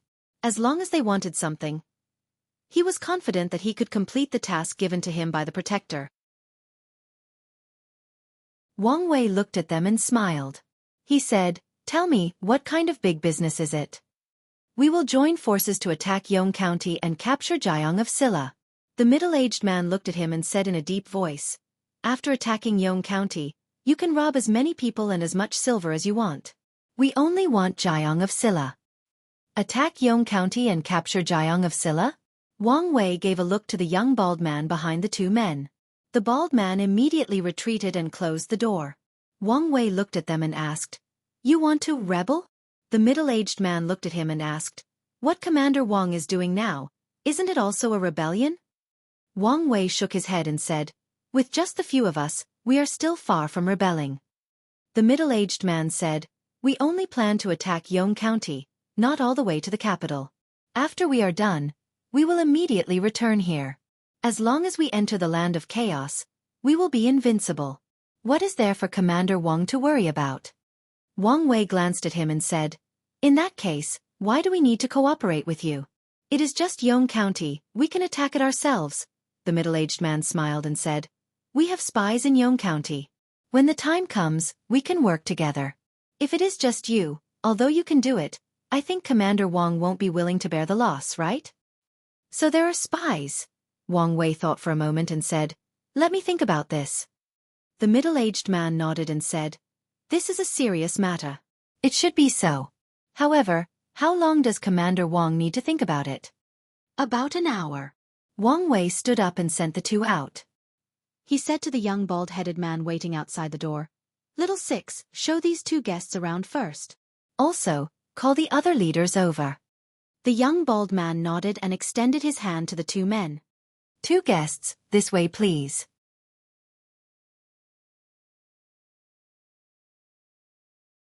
Chapter 10:10. Not long after, 3 people pushed open the door to Wang Wei's room. The man walking in front said, I heard that Fong sent someone over. What's going on? We'll talk about this later. Wang Wei looked at his thick hair and felt angry. He waved his hand and took out a deck of poker cards from the drawer. He said, it's not easy to stay here for an hour. Let's play cards. I want to win back all the money I lost last night. The man with thick hair curled his lips and said, you want to win back your money? Don't lose all your wife. Wang Wei snorted coldly. If I dare to lose, do you dare to take it? Thinking of the bald woman with 2 sledgehammers, the middle-aged man's expression changed. He said repeatedly, I don't dare to take it, I don't dare to take it. You'd better find someone else. 2 hours later, the two of them were led around the place. When they walked back, their emotions were even more turbulent than before. In the land of chaos, one could hear authentic Beijing opera, drink authentic liquor, and eat authentic beggar's chicken. If one could sleep with an authentic girl instead of a trap, how could the land of chaos compare to any prosperous town in the Jing kingdom? When they walked to the door, they saw Wang Wei pushing the door open and walking out. Seeing Wang Wei's gloomy face, the middle-aged man's heart immediately jumped. He asked, Commander Wang, what's your decision? Damn it, I'll cut off my hand if I play cards again. Wang Wei scolded with a sullen face. The middle-aged man was puzzled. What did Commander Wang say? Wang Wei looked at him and said, I said if this deal is done, what do you want? The middle-aged man's heart skipped a beat. He looked at him and asked, then Commander Wang means, your proposal is very good. We accept. Wang Wei smiled and patted him on the shoulder. He said, it's a pleasure to work with you. The purple-clothed emissary was finally relieved. He also smiled. It's a pleasure to work with you. After bidding farewell to the bald men and returning to the stronghold, the purple-clothed emissary saw Envoy Fong and the King of Shu already waiting in the room.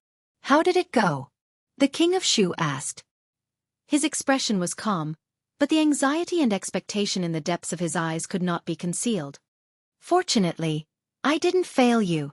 He cupped his hands and bowed to the two, saying, they agreed to join hands with us to attack Yong County and capture Jiang of Silla. All right. The King of Shu turned around abruptly and paced back and forth in the room. He even said the word, good, a few times. His eyes were even more ferocious as he murmured, Li Yi, oh Li Yi, we will meet soon. I hope you won't be too surprised when the time comes. Fong Yu sat down at the table and asked, what are their conditions? The purple-clothed emissary said, they want us to deliver 500 men to them first, as well as 100,000 taels of silver, before they are willing to join hands with us. If those baldies had agreed so readily, Fong Yu would not have been at ease. He would have been worried that there was a trap. However, after hearing their conditions, he felt much more at ease. Of course, when it came to discussing conditions, it was naturally impossible to make a firm offer. He thought for a while and said, tell them that we can only give them 250 men and 50,000 taels of silver. I think this is enough to show our sincerity. They did not lack manpower. In addition to the elites of the holy religion, there were also many bandits who had sought refuge with them in the past 2 years. He did not care about a few hundred people. 50,000 taels of silver was not a small amount. However, he knew that as long as they could conquer Yong County, the return would be 10 times or even 100 times more. Naturally, he could not be stingy with money at this time. The purple-clothed emissary bowed and said, "Yes, I will send someone to reply. There is no hurry for now." Feng Yu shook his head and said, "This back and forth will take up a lot of time. Let's discuss the details first." The purple-clothed emissary nodded. Then he thought of something and said, "When I went there this time, I found one thing. We still underestimated the strength of those people." "Oh?" Feng Yu turned to look at him. "Among those people, there are many experts. Some of them even have the strength to enter the heaven list of martial arts experts. If we had fought them head-on, I'm afraid we would have suffered great losses. This is also a good thing." Feng Yu touched his chin and said, "If we can all join our holy religion, then the fringe will be easily obtained. If we can also use those people in the north, then the strength of our holy religion will also increase by leaps and bounds. Whether it was those baldies or those lunatics in the north, they could not afford to provoke them now." Feng Yu collected his thoughts. The most important thing now was to capture that Jiang of Silla, Li Yi, and force him to reveal the secret of Tian Fa. At the same time, he could also find out what happened to the believers in Shu province. If they could swallow the huge assets of the Li family, they would not have to worry about money in the future. They would be able to recruit more believers, and Her Highness would be very happy. 500 people, 500 mouths. That's too much. But they can't just give us 250. It's inauspicious. Ask them for 10 more people. 100,000 taels of silver. 100,000 means 100,000. Not one copper coin less. If they are willing to cooperate, then cooperate. If not, then scram. In the newly built Jiang of Silla residence of the Li family in the capital, Li Yi held a piece of paper in his hand. He looked at it and said, "And they asked when you are going to make a move? What do you think about before the new year?" Before the new year, everyone is preparing for the new year and is not very vigilant. It is a good time to make a move. After we succeed, we can still have a fat new year. We should help them to the end. Should we also help them plan their route? After a while, Wang Wei touched his bald head and grinned. "All right, then I will reply to them." After Wang Wei left, Chen Chong walked over and said, "The thing that the king of Shu regrets the most in his life is that meal he treated you to that day." Li Yi did not know whether the king of Shu regretted it or not, but he himself was quite regretful. He had wanted to live a carefree and happy life with his family in the capital. Who would have thought that just a meal would cause him to offend the king of Shu, the prime minister's residence, the Cui family, and the king of Shu and the Cui family's many lackeys in the capital? Step by step, he was forced to this road of no return by them. He had to protect himself and move forward all the way. Now, not only could he not turn back, he could only leave the capital and hide in this poor and remote Suzhou. He even had to temporarily borrow someone else's place to stay. Such a miserable experience made his heart ache just thinking about it. "From the moment you entered the capital, I began to pay attention to you. I saw you defeat the Qin family, the Chu family, the king of Shu, the Cui family, and even our Chen family fell at your hands." Chen Chong sized him up and shook his head. "I really can't understand how someone as mediocre as Li Minghan could give birth to such a monster of a son like you." Li Yi glanced at him and indifferently said, "Provincial Governor Chen, don't you have any shame? Your Chen family has fallen, and you're blaming me? I wonder who was it that knelt before the previous emperor and confessed?" As if thinking of something, he paused and looked at Chen Chong again. "From the moment I entered the capital. Why did you pay attention to me?" Chen Chong waved his hand and casually said, "Nothing much. I just wanted to see what the young hero that even His Majesty praised endlessly was like." Li Yi looked at him. "Is that true?" Chen Chong nodded. "Every word is true."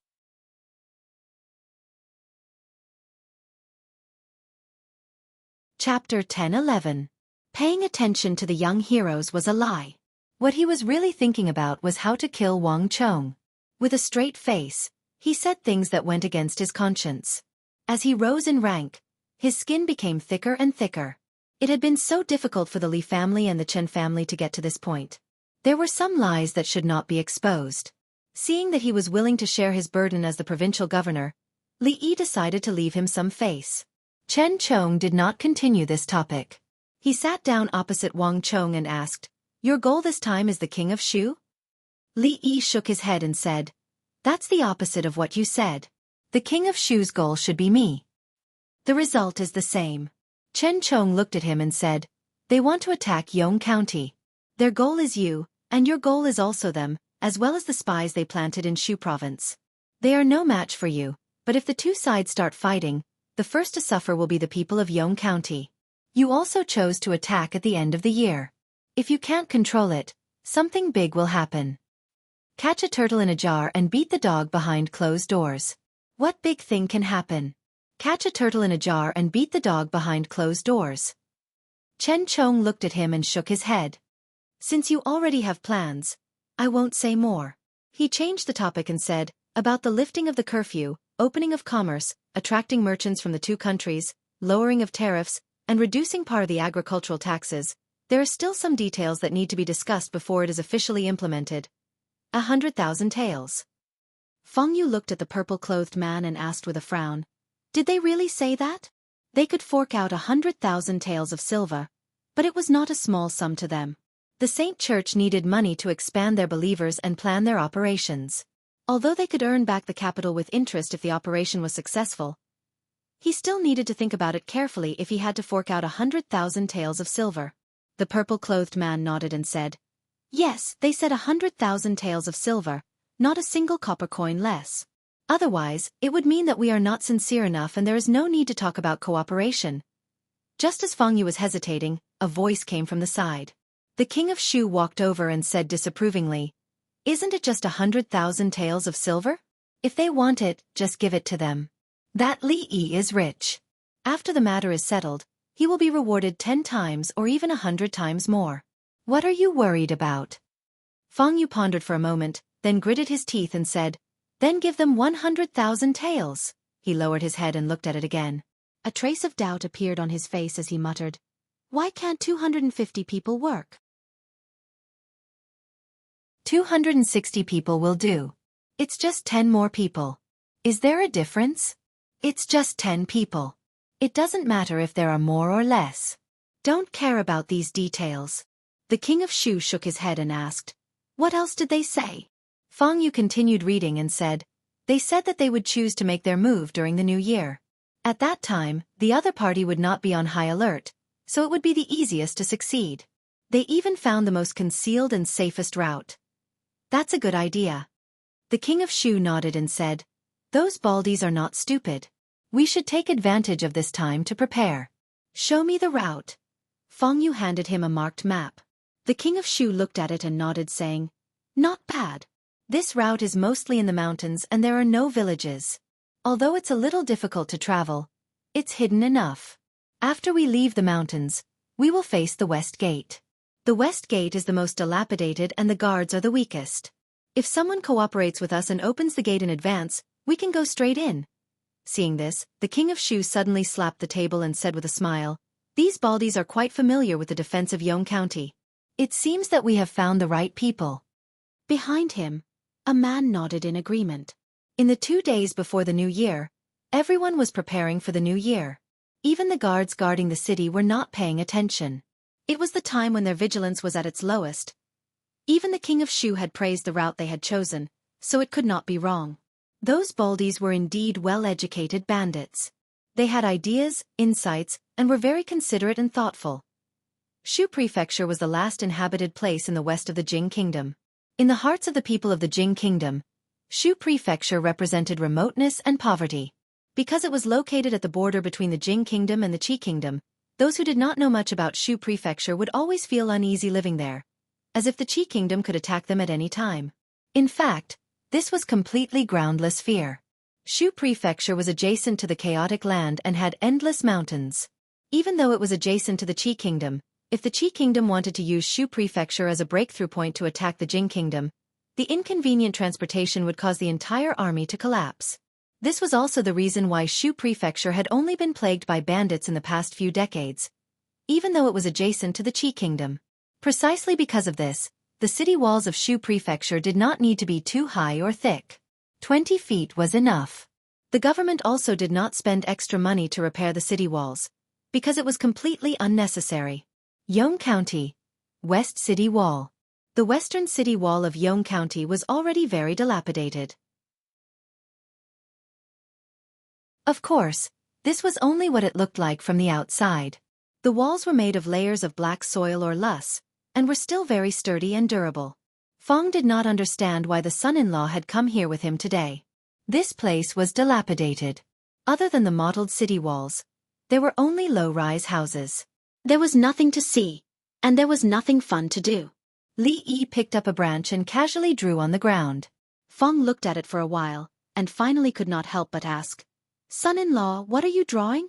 Li Yi pointed around and said, "What do you think about building a few shops here?"